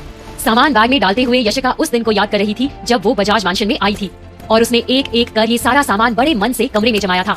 आज यशिका को वो दिन किसी पुराने सपने से कम नहीं लग रहा था जिसे वो बहुत पीछे छोड़ आई हो। जल्द ही यशिका ने सारा जरूरी सामान जैसे तैसे बैग में डाल उसे बंद कर दिया और फिर अपना भरा हुआ और एक खाली बैग लेकर आर्यन और शुभम के कमरे में पहुंची। कमरे में पहुंच वो सारा सामान जो यशिका ने आर्यन और शुभम की अलमारी से निकाला था उसे बड़ी बेतरतीबी से उस खाली बैग में डाला और जिप बंद करके कमरे से बाहर निकलने लगी कि तभी शुभम ने यशिका से कहा, हमें स्कूल जाना है मम्मा, आपने मेरी होमवर्क कॉपी अंदर बैग में रख दी। शुभम की इस बात पर यशिका बहुत ठंडे तरीके से कहती है, एक दिन स्कूल नहीं जाओगे तो दुनिया खत्म नहीं हो जाएगी शुभम। अपनी मम्मा के मुंह से पहली बार ऐसी भाषा सुनकर आर्यन और शुभम दोनों दंग रह जाते हैं और इसके बाद शुभम यशिका से आगे कुछ नहीं कह पाता। शुभम को वो जवाब देने के बाद यशिका बैग को खींचती हुई सीढ़ियों तक पहुंचती है, जहां से नीचे देखने पर उसे सामने दादाजी और उनके पास खड़ी बुआ जी नजर आ रही थी। तभी आर्यन ने यशिका से पूछा, लेकिन हम जा कहाँ रहे हैं मम्मा? ये सवाल सुनकर यशिका दादाजी को तीखी नजरों से देखती हुई ऊंची आवाज में कहती है, घर। जहां आज बजाज मैंशन में यशिका ने इस घर से हमेशा के लिए रिश्ते तोड़ने के इरादे से कदम रखा था, वहीं इस बात से अनजान मानव धीरे धीरे सब कुछ ठीक करने की कोशिश में लग गया था। मानव को अभी भी उम्मीद थी कि सब कुछ पहले जैसा हो सकता है, इसलिए आज वो अपने केबिन में श्रद्धा के सामने एक प्रपोजल लेकर बैठा था। श्रद्धा ने मानव के चेहरे पर परेशानी पढ़ ली थी और एक दोस्त होने के नाते उसने मानव से पूछा, सब ठीक तो है ना मानव? तुमने इस तरह अचानक मुझे बुलाया, कुछ हुआ है क्या? लेकिन मानव इस वक्त श्रद्धा के इस सवाल का जवाब नहीं देना चाहता था, क्योंकि इस वक्त उसकी लाइफ में इतनी प्रॉब्लम्स चल रही थी कि अगर वो श्रद्धा को बताने चलता तो काम की बात करनी रह जाती। इसलिए उसने श्रद्धा से कहा, सब ठीक नहीं है तो ठीक हो जाएगा श्रद्धा, लेकिन अभी वो सब जाने दो, मैंने आज तुम्हें एक बहुत जरूरी काम से बुलाया है। मानव की बात सुनकर श्रद्धा कुछ समझ नहीं पाती, क्योंकि इस वक्त तो कंपनी में किसी जरूरी डील की बात नहीं चल रही थी। फिर मानव को कौन सी जरूरी बात करनी थी? तभी मानव श्रद्धा से कहता है, एक्चुअली बात यह है कि अभी दादाजी ने अपनी वसीयत के बारे में हमें बताया है और उस वसीयत में उन्होंने ओबरॉय कंपनी को मेरे नाम किया है। ये सुनकर श्रद्धा मुस्कुराती है, जैसे मानव के कहने से पहले ही उसके मन की बात समझ गई हो। लेकिन मानव श्रद्धा की हंसी पर ध्यान न देता हुआ आगे कहता है, श्रद्धा, ये तो तुम भी जानती हो कि दादाजी ने उस वक्त जिस तरह से तुम्हारी कंपनी को खरीदा वो गलत था और उन्होंने ये सब मेरे लिए किया, ये बात मुझे और गिल्ट में डालती है। इसलिए अब जब चीजें मेरे हाथ में है तो मैं ये ओबरॉय कंपनी तुम्हें वापस देना चाहता हूँ। ऑफ कोर्स फ्री में नहीं दूंगा, लेकिन अगर तुम चाहो तो थोड़ा कम प्राइस में। तो तुम्हारा क्या कहना है इस बारे में? श्रद्धा अभी तक मानव की बातों को सुनती हुई मुस्कुरा रही थी और मानव के सवाल पर उसने जवाब देते हुए कहा, मुझे नहीं पता था तुम इतने इमोशनल हो मानव की बिजनेस में नुकसान उठाकर भी तुम मेरी मदद करना चाहोगे, ये जानते हुए भी कि बजाज एंटरप्राइजेस के अंदर ओबरॉय कंपनी कितना अच्छा परफॉर्म कर रही है और लगातार प्रॉफिट कमा रही है। श्रद्धा की बात सही थी, लेकिन मानव ने जो ठान ली थी वो उसे हर हाल में पूरा करना चाहता था। इसलिए उसने श्रद्धा से कहा, बात फायदे और नुकसान की नहीं है श्रद्धा, सही और गलत की है। तुम्हारे साथ दादाजी ने गलत किया है और उनकी उस गलती को मैं सुधारना चाहता हूँ, बस। ये सुनकर श्रद्धा जो अब तक चेयर पर रिलैक्स होकर बैठी थी वो सीधी होकर बैठ जाती है और कहती है, और तुमने डिसाइड कर लिया है तो मैं क्या कह सकती हूँ मानव, लेकिन मेरे साथ सही करने के चक्कर में तुम अपना नुकसान क्यों करवा रहे हो? मैं तुमसे ओबरॉय कंपनी वापस खरीदूंगी, लेकिन कम दाम पे नहीं बल्कि मार्केट वैल्यू पे, जिससे कि ना तुम्हारा नुकसान होगा ना मेरा। तो कहो मंजूर है? श्रद्धा की ये बात सुनकर मानव भी मुस्कुराता हुआ कहता है, नेकी और पूछ मुझे बिल्कुल मंजूर है। ये कहकर मानव श्रद्धा की तरफ हाथ बढ़ाता है और दोनों हाथ मिलाते हैं। तभी मानव का फोन बजने लगता है। जहाँ श्रद्धा को उसका सब कुछ वापस मिल रहा था, वहीं निखिल जो अब अपनी पार्टनर इन क्राइम की सारी चालें समझ चुका था, वो किसी तरह उसे सबक सिखाने और फिर उसे सड़क पर ला फेंकने के तरीके तलाश रहा था। शिखा जो कि मीडिया में काफी पॉपुलर रह चुकी थी और बजाज खानदान से नाम जुड़े होने के कारण आए दिन खबरों में बनी रहती थी, उसके बारे में कोई दबा हुआ राज ढूंढने के लिए निखिल ने अपनी खोज इंटरनेट से शुरू की। इसलिए अभी अपने केबिन में वो अपने लैपटॉप की स्क्रीन में नजरें गड़ाए बैठा था। इंटरनेट सर्फ करते हुए निखिल खुद से बातें करता हुआ कह रहा था, तुमने आज तक मेरा जितना भी इस्तेमाल किया है ना शिखा, मैं उन सब बातों का बदला एक एक करके लूंगा तुमसे। तुम्हें क्या लगता है मैं तुम्हारा गुलाम हूँ जो तुम्हारी ताली बजाने पर हर बार आकर तुम्हारे सामने खड़ा हो जाएगा? नहीं शिखा, इस बार तुमने गलत आदमी से पंगा लिया है। अब बस एक बार, बस तुम्हारी एक कमजोर कड़ी मेरे हाथ लग जाए, फिर तो मैं तुम्हारी दुनिया पलट कर रख दूंगा। ये कहते हुए निखिल तेजी से अपनी उंगलियां चलाता हुआ कीबोर्ड पर कुछ टाइप करता है और फिर माउस को इधर उधर घुमाता हुआ शिखा के बारे में छपा एक आर्टिकल पढ़ने लगता है। लेकिन थोड़ी ही देर में जब काफी मेहनत करने के बाद भी निखिल के हाथ कुछ नहीं लगता, तो वो गुस्से में कीबोर्ड पर हाथ मारता हुआ कहता है, क्या है ये सब बकवास? जहाँ देखो मानव की एक्स वाइफ शिखा बजाज, मानव और शिखा का तलाक, Shikha best model, best smile, best figure, किसी ने कोई काम की बात लिखी ही नहीं है। एक मिनट, ये क्या है? ये कहते हुए निखिल अपने लैपटॉप की स्क्रीन पर देखने लगता है, जिस पर कीबोर्ड पर हाथ मारने की वजह से गलती से किसी लिंक पर क्लिक हो गया था और एक पुरानी अखबार छपी तस्वीर उभर आई थी। उस तस्वीर और उसके नीचे लिखे न्यूज आर्टिकल को पढ़ते हुए निखिल के चेहरे पर एक मुस्कान उभर आती है और वो खुद से कहता है, ये हुई ना बात, अब हुआ ना खेल बराबरी का। जहाँ एक तरफ निखिल के हाथ शिखा के खिलाफ कोई सबूत लग गया था, वहीं दूसरी तरफ बजाज मैंशन में यशिका इस वक्त आर्यन और शुभम को अपने साथ लिए वहाँ से निकल रही थी। इस वक्त लिविंग रूम के माहौल में बहुत टेंशन थी। दोनों हाथों से 2 ट्रॉली बैग्स को खींचती हुई यशिका आगे आगे चल रही थी, वहीं अपने स्कूल यूनिफॉर्म में आर्यन और शुभम उसके पीछे पीछे। कि तभी दादाजी ने यशिका को रोकते हुए कहा, यशिका, मेरी गलतियों की सजा तुम्हें खुद को या मानव को देने की जरूरत नहीं है। तुम कहो तो मैं इस घर से कहीं और चला जाता हूँ, लेकिन प्लीज तुम यहाँ से कहीं मत जाओ। इतने सालों बाद इस घर में परिवार की जो रौनक आई है, उसे एक बार और मत बिखेरो।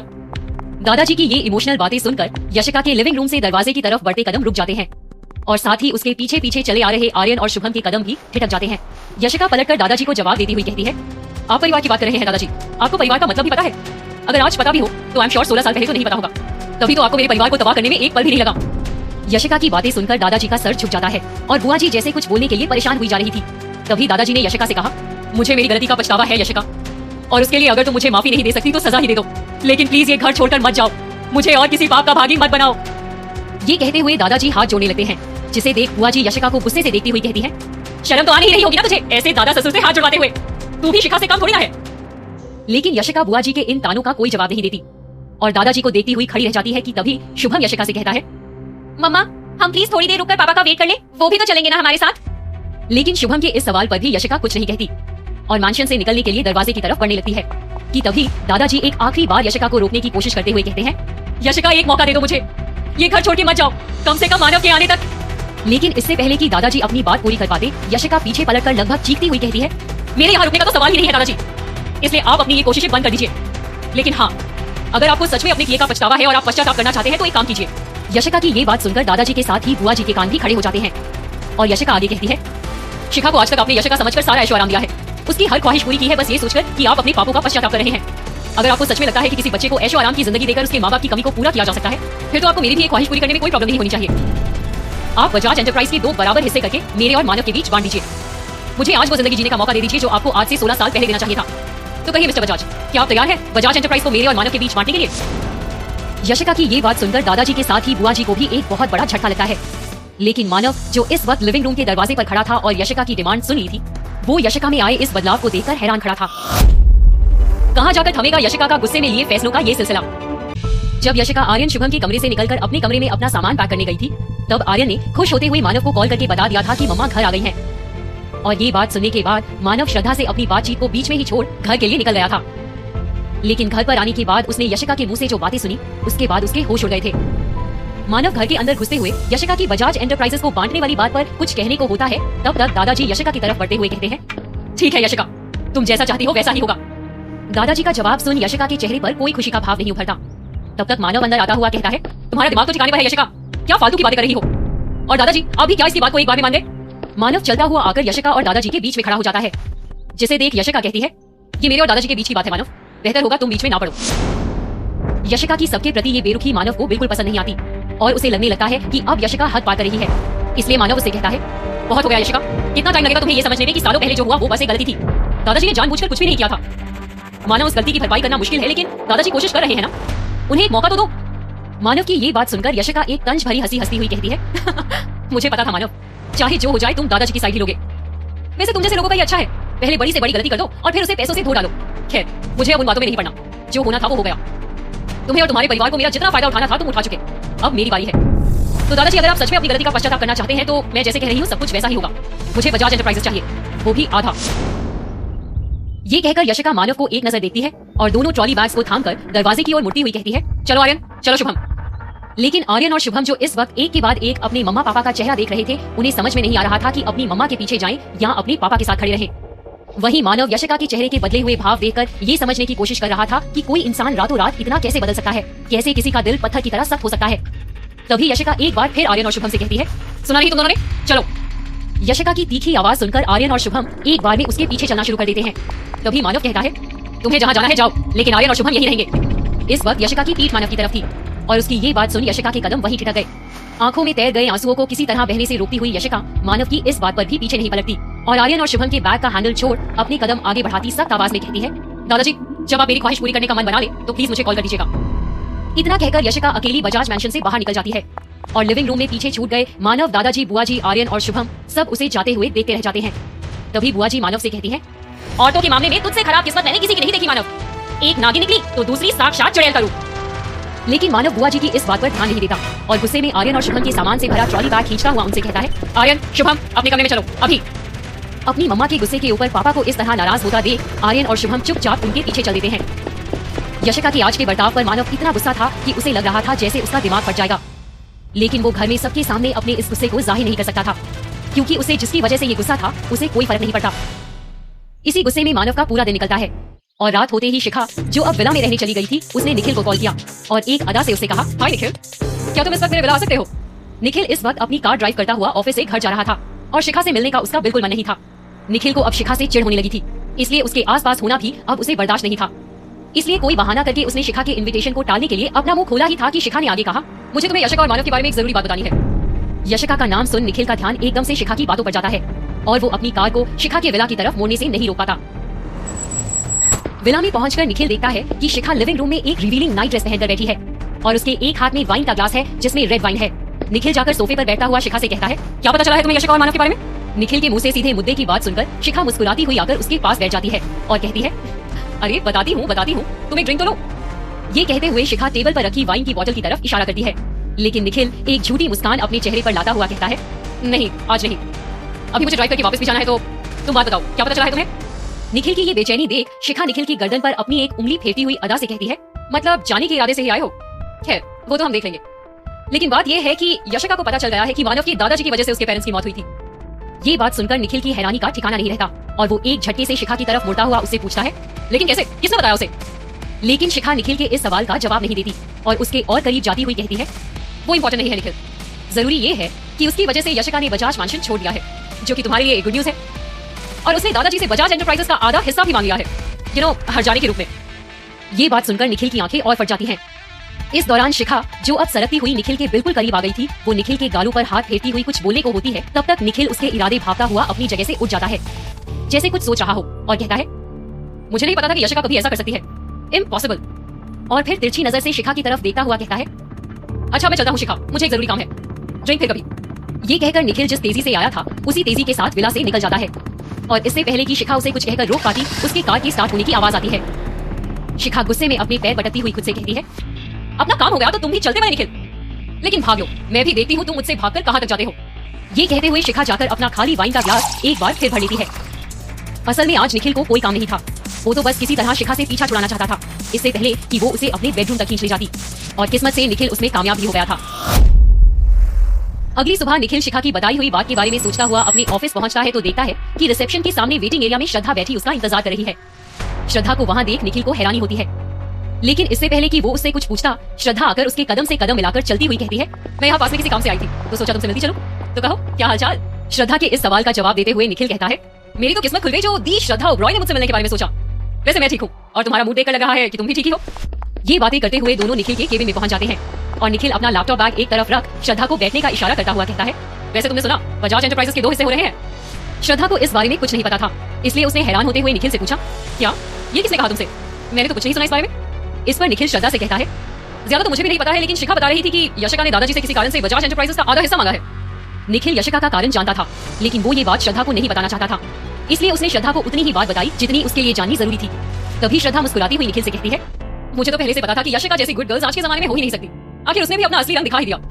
उसकी नजर हमेशा से मानव के बिजनेस और प्रॉपर्टी पर थी, और आज जब उसे मौका मिला उसने हाथ मार दिया। खैर मुझे क्या करना है उससे। यशिका के कैरेक्टर पर इस तरह उंगली उठते हुए देख निखिल को अच्छा नहीं लगता और वो श्रद्धा से कहता है, जैसा तुम सोच रही हो यशिका वैसी बिल्कुल नहीं है श्रद्धा, मुझे पता है अगर उसने ऐसी कोई डिमांड रखी है तो उसके पीछे जरूर कोई बड़ा कारण होगा। लेकिन श्रद्धा निखिल के मुंह से यशिका का गुणगान सुनने नहीं आई थी, इसलिए उसने निखिल को टोकते हुए कहा, कारण जो भी हो निखिल, मेरी बात मानो तो तुम यशिका को भूल ही जाओ, क्योंकि अब तक मैंने जितना तुम तीनों मतलब यशिका, मानव और तुम्हारे रिश्ते को देखा है, मुझे पूरा यकीन हो गया है कि यशिका मानव की हो या ना हो तुम्हारी तो नहीं होने वाली, इसलिए मुझे लगता है उसे छोड़ देने में ही तुम्हारी भलाई है। ये सलाह श्रद्धा निखिल को पहले भी दे चुकी थी और उसे याद कर निखिल ने मजाक में मुस्कुराते हुए कहा, अच्छा चलो मैंने तुम्हारी बात मान ली और यशिका को छोड़ भी दिया, लेकिन उसके बाद मुझे किसी की जरूरत होगी ना, तो कहो तुम रहोगी मेरे साथ? निखिल को इतनी बेपरवाही से ऐसी बड़ी बात कहते हुए सुन श्रद्धा को समझ में नहीं आता कि वो कैसे रिएक्ट करे, और वो इधर उधर देखती हुई अपनी चेयर से उठकर कहती है, वैसे आइडिया अच्छा है, लेकिन मैं इसके बारे में सोच कर बताऊं। श्रद्धा का जवाब सुन निखिल के चेहरे पर एक स्माइल आ जाती है और तभी श्रद्धा वहाँ से जाने के लिए मुड़ती हुई कहती है, वैसे मानव मुझे ओबरॉय कंपनी वापस बेच रहा है, कुछ दिनों में उसकी डील भी हो जाएगी। ये सुनकर निखिल चौंक जाता है, लेकिन फिर हंसकर केबिन के दरवाजे की तरफ बढ़ रही श्रद्धा को देखता हुआ कहता है, कांग्रेचुलेशंस मिस ओबरॉय। और श्रद्धा बिना पीछे पलटे निखिल को बाय करने के लिए अपना एक हाथ हवा में हिलाती हुई वहाँ से निकल जाती है। जहाँ सुबह सुबह श्रद्धा से हुई मुलाकात के बाद निखिल का दिन बन गया था, वहीं ऑफिस के लिए निकलने से पहले ही मानव और दादाजी में यशिका को लेकर बहस छिड़ गई थी। मानव ऑफिस के लिए निकल रहा था कि तभी दादाजी ने उसे टोकते हुए कहा, मानव, मैं चाहता हूँ कि तुम मिस्टर आहूजा से बात करके कल तक बजाज एंटरप्राइजेस के बंटवारे के पेपर्स बनवा लो।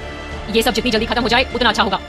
दादाजी की ये बात सुनकर मानव, जिसका कल का गुस्सा ही अभी तक शांत नहीं हुआ था, वो पलटकर दादाजी से कहता है, दादाजी आप प्लीज इस पूरी सिचुएशन के लिए खुद को दोषी मानना बंद कीजिए। यशिका जैसा कह रही है आपको वैसा करने की कोई जरूरत नहीं है।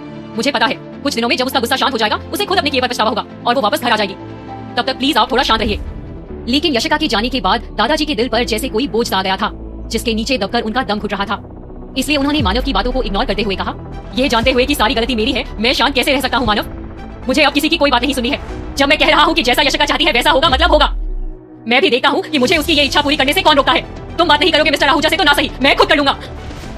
एक सांस में इतना सब कुछ कह जाने के बाद दादाजी हाफने लगते हैं और खांसते हुए सोफे पर बैठ जाते हैं। दादाजी की सांसें इस तरह ऊपर नीचे होते हुए देख मानव घबरा जाता है और उनके पास आकर उन्हें संभालता हुआ कहता है, मैं आपकी सारी बात मानूंगा दादाजी, लेकिन एक आखिरी बार मुझे यशिका से बात करने दीजिए। ये सुनकर दादाजी हाँ में अपना सर हिलाते हैं और दादाजी की इस लगातार बिगड़ती सेहत का जिम्मेदार यशिका को मानता हुआ मानव गुस्से में यशिका से अपने सवालों के जवाब देने के लिए बजाज मैंशन से निकल पड़ता है। क्या होगा यशिका और मानव के एक और सामने का अंजाम? दादाजी से बजाज एंटरप्राइजेस के बंटवारे को लेकर हुई बहस के बाद मानव, जो कि ऑफिस जाने के लिए तैयार हुआ था, वो गुस्से में यशिका से मिलने के लिए उसके घर की तरफ निकल जाता है। वहीं मानव के बजाज मैंशन से जाने के बाद दादाजी थोड़ा रिलैक्स होकर बैठते हैं और खुद से बातें करते हुए कहते हैं, सच ही कहा है किसी ने कि इंसान अपने सारे बुरे कर्मों का फल इसी जिंदगी में भोग कर जाता है। लेकिन भगवान मेरे बुरे कर्मों की सजा मेरे साथ साथ मेरे परिवार को क्यों दे रहा है? क्यों मेरे साथ साथ मानव, यशिका और उनके दोनों बच्चों की जिंदगी में ऐसे जहर घोल रहा है? जहां दादाजी के जीवन में उदासी के सिवा कुछ नहीं रह गया था, वहीं मानव इस वक्त गुस्से में यशिका जहां रहती है उस सोसाइटी की कंपाउंड में पहुंच गया था। कार से निकल उसका दरवाजा जोर से बंद करने के बाद मानव दंदनाता हुआ यशिका की बिल्डिंग की सीढ़ियां चढ़ता है और यशिका के फ्लैट के सामने पहुंच डोरबेल को लगातार बजाता है, तब तक जब तक कि यशिका दरवाजा नहीं खोल देती। अभी अभी नहाकर बाथरूम से निकली यशिका अपने भीगे हुए बालों को टॉवल से पोंछती हुई आकर दरवाजा खोलती हुई कहती है, कौन है भाई जिसे दो पल का भी सब्र नहीं हो रहा? और दरवाजा खुलने पर सामने मानव को गुस्से में खड़ा देख यशिका चौंकती हुई कहती है, तुम यहाँ क्या कर रहे हो? मानव, अगर तुम यहाँ मुझसे बात करने या मुझे समझाने आए हो तो मुझे तुम्हारी कोई बात नहीं सुननी है, तुम जाओ यहाँ से। ये कहकर यशिका घर का दरवाजा बंद करने लगती है, लेकिन मानव दरवाजे को जबरदस्ती धक्का देकर वापस खोलता हुआ यशिका के फ्लैट के अंदर घुस जाता है। यशिका गुस्से में उसे कहती है, क्या बदतमीजी है ये मानव, तुम ऐसे जबरदस्ती अंदर नहीं आ सकते। ये सुनकर मानव, जो अब यशिका के लिविंग रूम में खड़ा था, वो पलटकर यशिका की तरफ देखकर कहता है, बदतमीजी मैं कर रहा हूँ तो तुम्हारा अपने बारे में क्या ख्याल है यशिका, जो तुम जबरदस्ती का गुस्सा वाले बैठी हो और सबको ऐसे ट्रीट कर रही हो जैसे तुम कहीं की महारानी हो? मानव की ये बात सुनकर यशिका, जो अब तक दरवाजे के पास खड़ी थी, वो उसे बंद कर मानव की तरफ बढ़ती हुई कहती है, वाह मानव, मानना पड़ेगा तुम्हें और तुम्हारे दादाजी को। एक तो इतनी बड़ी गलती है, किसी की जिंदगी चली गई तुम्हारे दादाजी की वजह से, और तुम्हें लग रहा है कि मेरी नाराजगी जबरदस्ती की है। तुम्हें क्या लगता है मानव, अगर मैं कोई महारानी नहीं हूँ तो बजाज खानदान इस दुनिया का करता धरता है जो जब चाहेगा जैसा चाहेगा वैसा होगा? नहीं मानव, अब तक ऐसा होता भी होगा लेकिन अब नहीं। यशिका भी मानव की ही तरह इस वक्त बहुत गुस्से में थी और उसकी कोई बात सुनने को तैयार नहीं थी। तभी मानव ने यशिका को जवाब देते हुए कहा, तुम्हारा दिमाग खराब हो गया है क्या यशिका? ये कैसी बातें कर रही हो? मुझे तो समझ में नहीं आ रहा कि कल तक जिस माँ बाप की तुम्हें याद तक नहीं आती थी, जिनकी मौत को तुम कब का भूल चुकी थी, आज अचानक उनकी मौत का कारण जानकर तुम इतना ओवर क्यों कर रही हो? सच बताओ, क्या मेरे दादाजी की जगह अगर ये एक्सीडेंट किसी और से हुआ होता और वो तुमसे इतनी बार माफी मांगता तो भी क्या तुम उससे इतना ही नाराज होती? उसके आगे ऐसे ही डिमांड रखती और ऐसे ही ट्रीट करती? बोलो।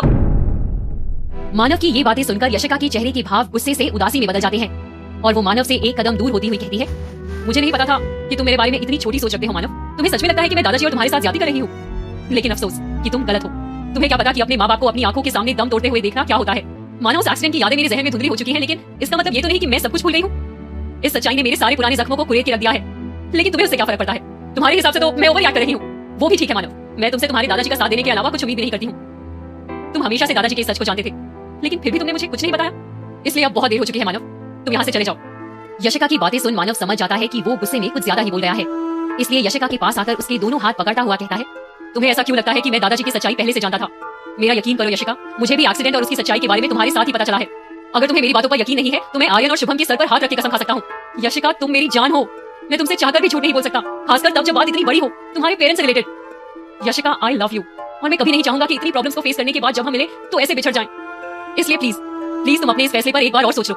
तुम्हें बजाज एंटरप्राइजेस चाहिए तो आधा क्या तुम पूरा रख लो, लेकिन इस तरह सब कुछ छोड़कर जाने का अपना फैसला बदल लो। मानव के इतना सब कुछ कहने के बाद भी यशिका एक लफ्ज नहीं कहती और मानव के हाथ से अपना हाथ छुड़ाने की कोशिश करने लगती है, लेकिन मानव उसके हाथ को और कस के थाम अपनी तरफ खींचता हुआ कहता है, मेरी बात सुनो यशिका, माना दादाजी से गलती हुई है, जो तुम्हें साफ साफ नजर आ रही है। लेकिन तुम्हें ये एक बार भी नहीं दिखा कि कैसे उन्होंने उस गलती को बार बार सुधारने की कोशिश की। तुम्हारे पेरेंट्स की मौत के बाद वो तुम्हें एक बेहतर जिंदगी देने के लिए एडॉप्ट करने के लिए अनाथ आश्रम भी गए। लेकिन वहां अगर शिखा ने तुम्हारी जगह ले ली तो वो क्या कर सकते थे? उन्होंने शिखा को वो सब कुछ दिया जो तुम्हें मिलना चाहिए था। लेकिन जब उन्हें पता चला कि शिखा वो नहीं है बल्कि तुम हो, तो उन्होंने फिर से चीजों को सही करना शुरू किया। यशिका, बस एक बार, प्लीज बस एक बार शांत होकर चीजों को देखो। दादाजी की कोशिशों को देखो, तुम्हें सब कुछ साफ नजर आएगा। यशिका से ये सब कहते हुए मानव रुआसा हो गया था, जैसे वो यशिका के सामने अपनी जिंदगी में वापस आने के लिए गिड़गिड़ा रहा हो। और यशिका मानव की ये सारी बातें सुनने के बाद जैसे कंफ्यूज हो गई थी। लेकिन जल्द ही उसने खुद को संभालते हुए मानव के हाथों को झटक अपने हाथ छुड़ा लिए और उससे दूर छिटकती हुई गुस्से से बोली, कह लिया तुमने जो कहना था। अगर तुम्हारी बातें और दादाजी की पैरवी खत्म हो गई हो तो निकल जाओ मेरे घर से। ये कहते हुए यशिका दरवाजे की तरफ इशारा करती है, जिसे देख मानव की हैरानी का ठिकाना नहीं रहता और वो धीमे कदमों से दरवाजे की तरफ बढ़ने लगता है। बाहर निकलने के बाद मानव यशिका के दरवाजा बंद करने से पहले मुड़कर देखता है, लेकिन यशिका उसके मुंह पर दरवाजा बंद कर देती है। जहां मानव और यशिका की जिंदगी में तूफान खत्म होने का नाम नहीं ले रहे थे, वहीं दूसरी तरफ इस तूफान को शुरू करने वाली शिखा इस वक्त विला में बाथ टब में बैठी रिलैक्स कर रही थी। किसी बड़े से कमरे के साइज का बाथरूम इस वक्त खुशबूदार साबुन के सेंट से महक रहा था और बाथ टब की झाग और बुलबुलों के बीच कंधे तक डूबी बैठी शिखा खुद से कह रही थी, विला में और कुछ हो ना हो लेकिन शांति बहुत है। जो हुआ अच्छा ही हुआ। उस बुढ़े को सबक भी सिखा दिया, मानव और यशिका की शादी भी रुक गई। शादी क्या रुक गई, रिश्ता ही खत्म हो गया और मुझे उस पागल खाने से छुटकारा भी मिल गया। कितना सुकून है यहाँ। खुद से बात करते हुए शिखा अपनी आंखें बंद कर लेती है कि तभी बाथ टब के पास रखा उसका फोन बजता है और वो चीख पड़ती है, लेकिन मेरा सुकून इस दुनिया में देखा थोड़ी ना जाता है। ये कहते हुए शिखा अपना फोन उठाती है तो देखती है कि उसकी असिस्टेंट दिव्या का कॉल है। फोन उठाकर शिखा अपने कान से लगाती है और साबुन के बुलबुलों से खेलती हुई कहती है, क्या हुआ दिव्या, अब कौन मर गया? शिखा का ये सवाल सुन दिव्या घबराई हुई उससे कहती है, आपकी पब्लिक इमेज मैम, आपने अभी तक सोशल मीडिया नहीं देखा? दिव्या को इस तरह घबराया हुआ देख शिखा को कुछ समझ में नहीं आता और दिव्या किसी तरह हिम्मत करके कहती है, मैम थोड़ी देर पहले मॉडलिंग इंस्ट्रक्टर से डिजाइनर बने सार्थक शिंदे के एक फैन पेज ने उनका एक वीडियो पोस्ट किया है। इतना कहकर दिव्या चुप हो जाती है। वहीं सार्थक शिंदे के नाम का जिक्र होने के बाद शिखा की हवाइयां उड़ चुकी थी, क्योंकि उस मॉडलिंग इंस्ट्रक्टर के साथ शिखा के अतीत का जो किस्सा जुड़ा था वो उसकी परछाई भी अपने आज पर नहीं पड़ने देना चाहती थी। इसलिए उसने डरते और हिचकिचाते हुए दिव्या से कहा, और उस वीडियो में क्या है? इस पर दिव्या कहती है, उस वीडियो में मिस्टर शिंदे आपके और उनके किसी अफेयर के बारे में बात कर रहे हैं। वो कह रहे हैं कि सालों पहले आप दोनों के बीच जो भी हुआ वो उसके लिए माफी मांगना चाहते हैं। उन्हें अफसोस है कि उनकी वजह से आप प्रेग्नेंट हुई और अबॉर्शन की कॉम्प्लिकेशंस की वजह से आप फिर कभी मां नहीं बन पाई। ये सुनकर शिखा धीमी आवाज में कहती है, जिस बात का मुझे डर था वही हुआ। शिखा की ये बातें फोन की दूसरी तरफ दिव्या को साफ साफ सुनाई नहीं देती हैं और वो पूछती है, क्या हुआ मैम, कुछ कहा आपने? दिव्या के इस सवाल पर अब तक गुस्से से भर चुकी शिखा कहती है, नहीं तुम फोन रखो, मैं वीडियो देखकर तुम्हें बताती हूँ कि सिचुएशन को कैसे कंट्रोल करना है। ये कहकर शिखा फोन रख देती है और बाथ टब में बैठे हुए ही जब अपना सोशल मीडिया खोलती है तो उसके होश उड़ जाते हैं। जब से शिखा ने फोन का इंटरनेट चालू किया था उसका फोन लगातार बजे जा रहा था, जिससे इरिटेट होती हुई शिखा ने पहले पूरे वीडियो को देखा और फिर उसके नीचे के कुछ कमेंट्स को पढ़ा। मुझे लगता है मानव बजाज को अपनी पत्नी की शादी के पहले अफेयर, बच्चे और अबॉर्शन के बारे में पता चल गया होगा, इसलिए दोनों का तलाक हो गया। अच्छा हुआ मानव ने शिखा को तलाक दे दिया। ऐसी कैरेक्टरलेस औरतें कभी खुश नहीं रह सकती। अगर शिखा मानव बजाज के बच्चों की मां नहीं है तो कौन है? मिस्टर शिंदे अभी शिखा से माफी मांगकर क्या साबित करना चाहते हैं? इस वक्त शिखा भी यही जानना चाहती थी कि इतने सालों बाद इस मुद्दे पर बात करने का क्या मतलब है और चीखती हुई बाथ टब से बाहर निकलती हुई कहती है, मुझे उस आदमी पर कभी भरोसा करना ही नहीं चाहिए था, लेकिन इसने ऐसा क्यों किया? बस लाइमलाइट में आने के लिए या इसके पीछे कोई बड़ा कारण है? कहीं यशिका ने मुझसे बदला लेने के लिए तो ये सब? जहां शिखा के लिए ये एक बुरे दिन की शुरुआत थी, वहीं दूसरी तरफ श्रद्धा को कल मानव की साइन किए हुए ओबरॉय कंपनी के पेपर्स मिल गए थे और उसने अपनी ये खुशी बांटने के लिए आज निखिल को एक कैफे में बुला लिया था। कैफे में बैठे हुए श्रद्धा को निखिल का इंतजार करते हुए काफी टाइम हो गया था और आखिरकार जब वो आया तो श्रद्धा ने उससे मजाकिया लहजे में कहा, इससे तो हमारा किस्मत से टकराना अच्छा होता है निखिल, कम से कम किसी को किसी का वेट तो नहीं करना पड़ता। ये सुनकर निखिल श्रद्धा से कहता है, I am so sorry Shraddha, actually office में कुछ जरूरी काम आ गया था, लेकिन तुम बताओ क्या जरूरी बात थी जिसे बताने के लिए हमारा मिलना ही जरूरी था? निखिल का सवाल सुनकर श्रद्धा अपने सामने रखे आइस टी के ग्लास में स्ट्रॉ घुमाती हुई कहती है, ओबरॉय कंपनी वापस मेरी हो गई है, उसके पेपर्स भी साइन हो गए हैं, है ना खुशी की बात? तो आज मेरी तरफ से ट्रीट, तुम्हें जो ऑर्डर करना हो कर लो। श्रद्धा को इतना एक्साइटेड देखकर निखिल के चेहरे पर भी एक मुस्कान रह जाती है और वो श्रद्धा को किसी बच्चे की तरह खुश होता देख उससे कहता है, तुम्हें नहीं लगता कि तुम ये बात मुझे फोन पर भी बता सकती थी या हम शाम को मिलकर आराम से बात कर सकते थे? निखिल की इस बात पर श्रद्धा उसकी तरफ मुड़कर हंसती हुई कहती है, हाँ बिल्कुल कर सकते थे, लेकिन ये खूबसूरत जवान लड़की तुम्हारी ब्लैक एंड व्हाइट जिंदगी में थोड़े कलर्स डालना चाहती थी, इसलिए उसने तुम्हें मिलने के लिए बुला लिया। अब तुम्हें मुझसे नहीं मिलना था तो पहले ही बता देते। वैसे एक जरूरी बात भी करनी थी तुमसे। ये सुनकर निखिल कैफे का मेन्यू अपनी तरफ खींचता हुआ कहता है, बात नहीं मिलने की नहीं थी, असल में किसी लड़की से ऐसे सरप्राइजेस मिलने की मुझे आदत नहीं है, इसलिए थोड़ी हैरानी हुई। और वो जरूरी बात क्या है वैसे? इस पर श्रद्धा एक्साइटेड होती हुई कहती है, मुझे घुमा फिरा कर बात करने की आदत नहीं है निखिल, इसलिए मैं तुम्हें साफ शब्दों में पूछ रही हूँ, क्या तुम मेरी कंपनी को ज्वाइन करोगे? श्रद्धा के मुंह से ऐसा कुछ सुनने की उम्मीद निखिल को बिल्कुल नहीं थी, इसलिए उसने हैरान होते हुए कहा, अब तुम ऐसे अचानक मेरे सर पर बॉम्ब फोड़ोगी तो मैं क्या कहूंगा श्रद्धा? तो मुझे थोड़ा सोचने का समय दो, उसके बाद मैं बताता हूँ। भले निखिल ने श्रद्धा की इस बात को टालने के लिए ये जवाब दिया था, लेकिन उसके दिमाग में कुछ और ही चल रहा था। निखिल मन ही मन सोच रहा था, अभी शिखा फैशन हाउस में मुझे और भी कुछ काम करने बाकी है श्रद्धा, जिन्हें अधूरा छोड़ मैं तुम्हारी कंपनी में नहीं आ सकता। एक बार वो पूरे हो जाएं, फिर तो लाइफ सेट हो जाएगी। ये सोचते हुए निखिल के चेहरे पर एक कुटिल मुस्कान रह जाती है, जैसे उसके पास कोई बहुत बड़ा प्लान हो। क्या होगा निखिल के इस प्लान का अंजाम?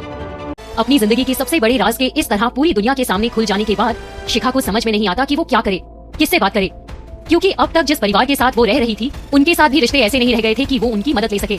बाथरूम से निकलकर शिखा अब कपड़े पहनकर तैयार हो गई थी, लेकिन कहीं जाने के लिए विला से निकलने से पहले शिखा ने अपनी असिस्टेंट दिव्या को कॉल किया और कहा, दिव्या तुम कंपनी के रिसोर्सेज का यूज करके किसी तरह उस वीडियो को सोशल मीडिया पर और फैलने से रोको। तब तक मैं ये पता लगाने की कोशिश करती हूँ कि अचानक सार्थक शिंदे को मुझसे ऐसी हमदर्दी कैसे हो गई। आई एम श्योर इसके पीछे किसी और का हाथ है। खैर वो मैं देखती हूँ, लेकिन तुम्हें जैसा कहा है वैसा करो। ये कहकर शिखा फोन रख देती है और गुस्से में अपना पर्स उठाकर विला के बाहर निकल जाती है जैसे किसी जंग पे जा रही हो। शिखा गुस्से में कार को ड्राइव करके सीधे यशिका के घर पहुंचती है, जैसे उसे पहले से पता हो कि उस दिन के हंगामे के बाद यशिका अभी तक बजाज मैंशन वापस नहीं लौटी होगी और अपने इस फ्लैट में ही रह रही होगी। मानव के जाने के बाद यशिका परेशान सी अपना चेहरा अपने दोनों हाथों में छुपाए सोफे पर बैठी थी। तब तक एक बार फिर दरवाजे की घंटी बजी। यशिका इस वक्त किसी से मिलना या बात नहीं करना चाहती थी, इसलिए उसने घंटी पर ध्यान नहीं दिया। लेकिन तभी डोरबेल एक बार फिर बजी और उसके बाद किसी ने जल्दबाजी में दरवाजे को खटखटाया, जिसे सुन यशिका खुद को दरवाजा खोलने से नहीं रोक पाई। दरवाजा खोलने पर यशिका ने देखा कि सामने शिखा खड़ी है जो बहुत गुस्से में है। और इससे पहले कि यशिका उससे कुछ पूछ पाती, शिखा दंदनाती हुई यशिका के घर में घुसती हुई कहती है, मुझे नहीं पता था कि तुम मुझसे बदला लेने के लिए इतना नीचे गिर जाओगी यशिका, कि मुझ पर ऐसे पर्सनल अटैक करने से भी नहीं चूकोगी। अभी थोड़ी देर पहले हुई मानव से बहस के बाद यशिका शिखा के मुंह लगने के मूड में बिल्कुल नहीं थी, इसलिए उसने बिना शिखा की बातों पर ज्यादा ध्यान दिए कहा, मुझे नहीं पता तुम किस बारे में बात कर रही हो शिखा, और मुझे जानना भी नहीं है, लेकिन इस वक्त तुम यहाँ से जाओ, क्योंकि मैं नहीं चाहती कि मेरा कहीं और का गुस्सा कहीं और निकल जाए। लेकिन शिखा यहाँ अपने सवालों के जवाब देने आई थी और उसे पूरा यकीन था कि उन सवालों के जवाब सिर्फ यशिका ही दे सकती थी। इसलिए शिखा ने यशिका से कहा, ओ प्लीज यशिका, मेरे सामने ये ड्रामा बंद करो, जैसे तुम्हें कुछ पता ही ना हो, और मुझे साफ साफ बताओ कि तुम सार्थक से कहाँ मिली और तुम दोनों के बीच क्या डील हुई है। यशिका के दिमाग में पहले ही बहुत सारी बातें चल रही थी और उन सब के बीच शिखा की इन बेहाथ पैर की बातें उसके समझ में नहीं आ रही थी। इसलिए उसने शिखा से पूछा, कौन सार्थक, क्या डील, तुम्हारा दिमाग तो ठिकाने पर है। यशिका सच में किसी सार्थक शिंदे को नहीं जानती थी, लेकिन शिखा को इस बात पर बिल्कुल यकीन नहीं था, इसलिए उसने अपनी आवाज ऊंची करते हुए कहा, ओ रियली यशिका, सार्थक शिंदे, वही मॉर्निंग इंस्ट्रक्टर जिसके साथ मिलकर मुझसे बदला लेने का ये खेल रचा है। इतनी जल्दी भूल गई? मुझे पता है अब तुम कहोगी कि तुमने तो उस आदमी का नाम भी नहीं सुना, उस वीडियो और उसमें उस आदमी ने जो भी कहा है उसके बारे में तुम्हें कुछ नहीं पता है, और भी पता नहीं क्या क्या। लेकिन मैं तुम्हारी इन बातों में नहीं आने वाली यशिका, मुझे पता है तुम जितनी दिखती हो उससे कहीं ज्यादा चालाक हो। तो चलो अब सच बोलना शुरू करो। शिखा की बातें अभी भी यशिका की समझ के परे थी और अब उसका पारा चढ़ चुका था, इसलिए उसने शिखा की आंखों में देखते हुए कहा, पहली बात तो ये कि मेरे ही घर में मुझसे ऊंची आवाज में बात करना बंद करो।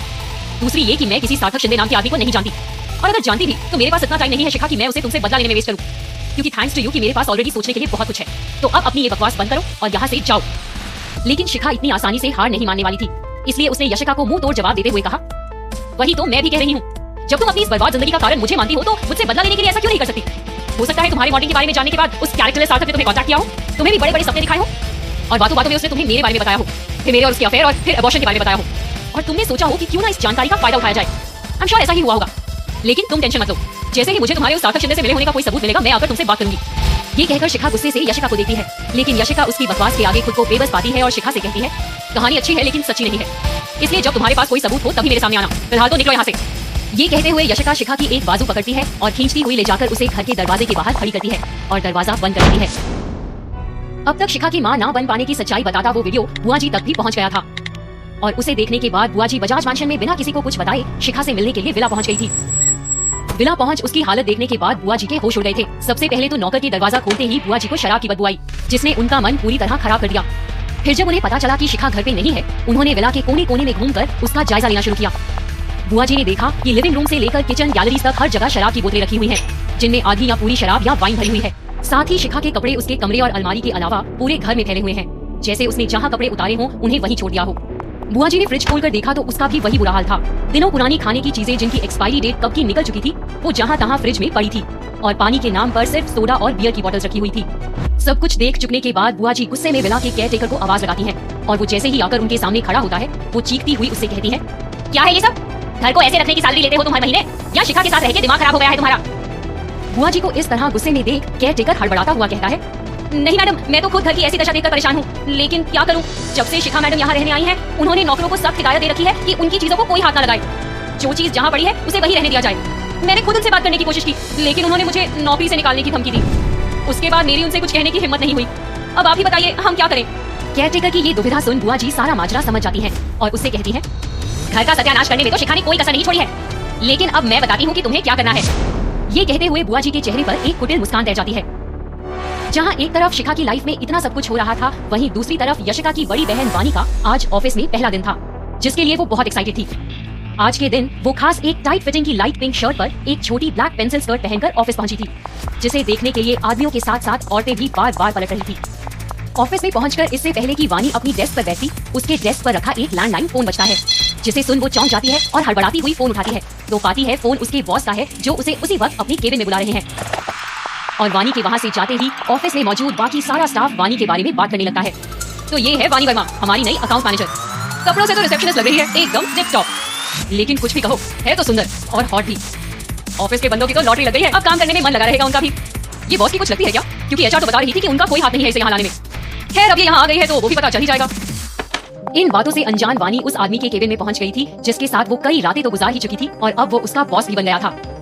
दरअसल उस आदमी ने अपनी केबिन से वानी को ऑफिस में आते हुए देख लिया था, इसलिए उसे बिल्कुल सही समय पर कॉल किया था।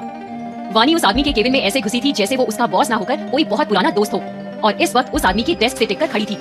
अपने हाथ के नाखूनों को निहारती हुई वानी उस आदमी के तरह तरह के सवालों के जवाब दे रही थी, लेकिन एक बात जिस पर वानी ने गौर नहीं किया था वो ये कि उस आदमी के ज्यादातर सवाल काम या ऑफिस से जुड़े हुए ना होकर वानी के घर, परिवार और बैकग्राउंड से जुड़े हुए थे। तभी वानी ने उसके एक और सवाल का जवाब देते हुए कहा, हाँ मैं मम्मी और पापा लगभग 10 साल से एक साथ रह रहे हैं।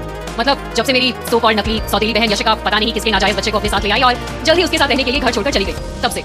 अरे तू मानेगा नहीं कि इतने सालों तक हम जिस बच्चे को गंदा खून समझते रहे वो तो मानव बजाज का बेटा निकला, जिसकी सरोगेट मदर यशिका थी, और आज देखो कैसे मानव बजाज की बीवी बनने जा रही है। सच बताऊं, कभी कभी तो मुझे यशिका की किस्मत से जलन होती है। भले इतनी छोटी उम्र में 2 बच्चों की मां बन गई, लेकिन अभी देखो पैसे भी तो इतने हैं कि जिसे चाहे खरीद ले। लेकिन इतना दिमाग कहाँ है उसमें? पैसे यार पैसे, अगर पैसे हो तो क्या नहीं हो सकता। ये कहते हुए वानी अपनी दोनों हाथ डेस्क पर टिकाए हुए केबिन की कांच की दीवार से बिल्डिंग के बाहर देखने लगती है कि तभी वो आदमी कहता है, पैसों का क्या है वानी, आज है कल नहीं। आज मानव की जेब भरी हुई है, लेकिन कल उसकी हालत सड़क के भिखारी से भी गई गुजरी हो सकती है।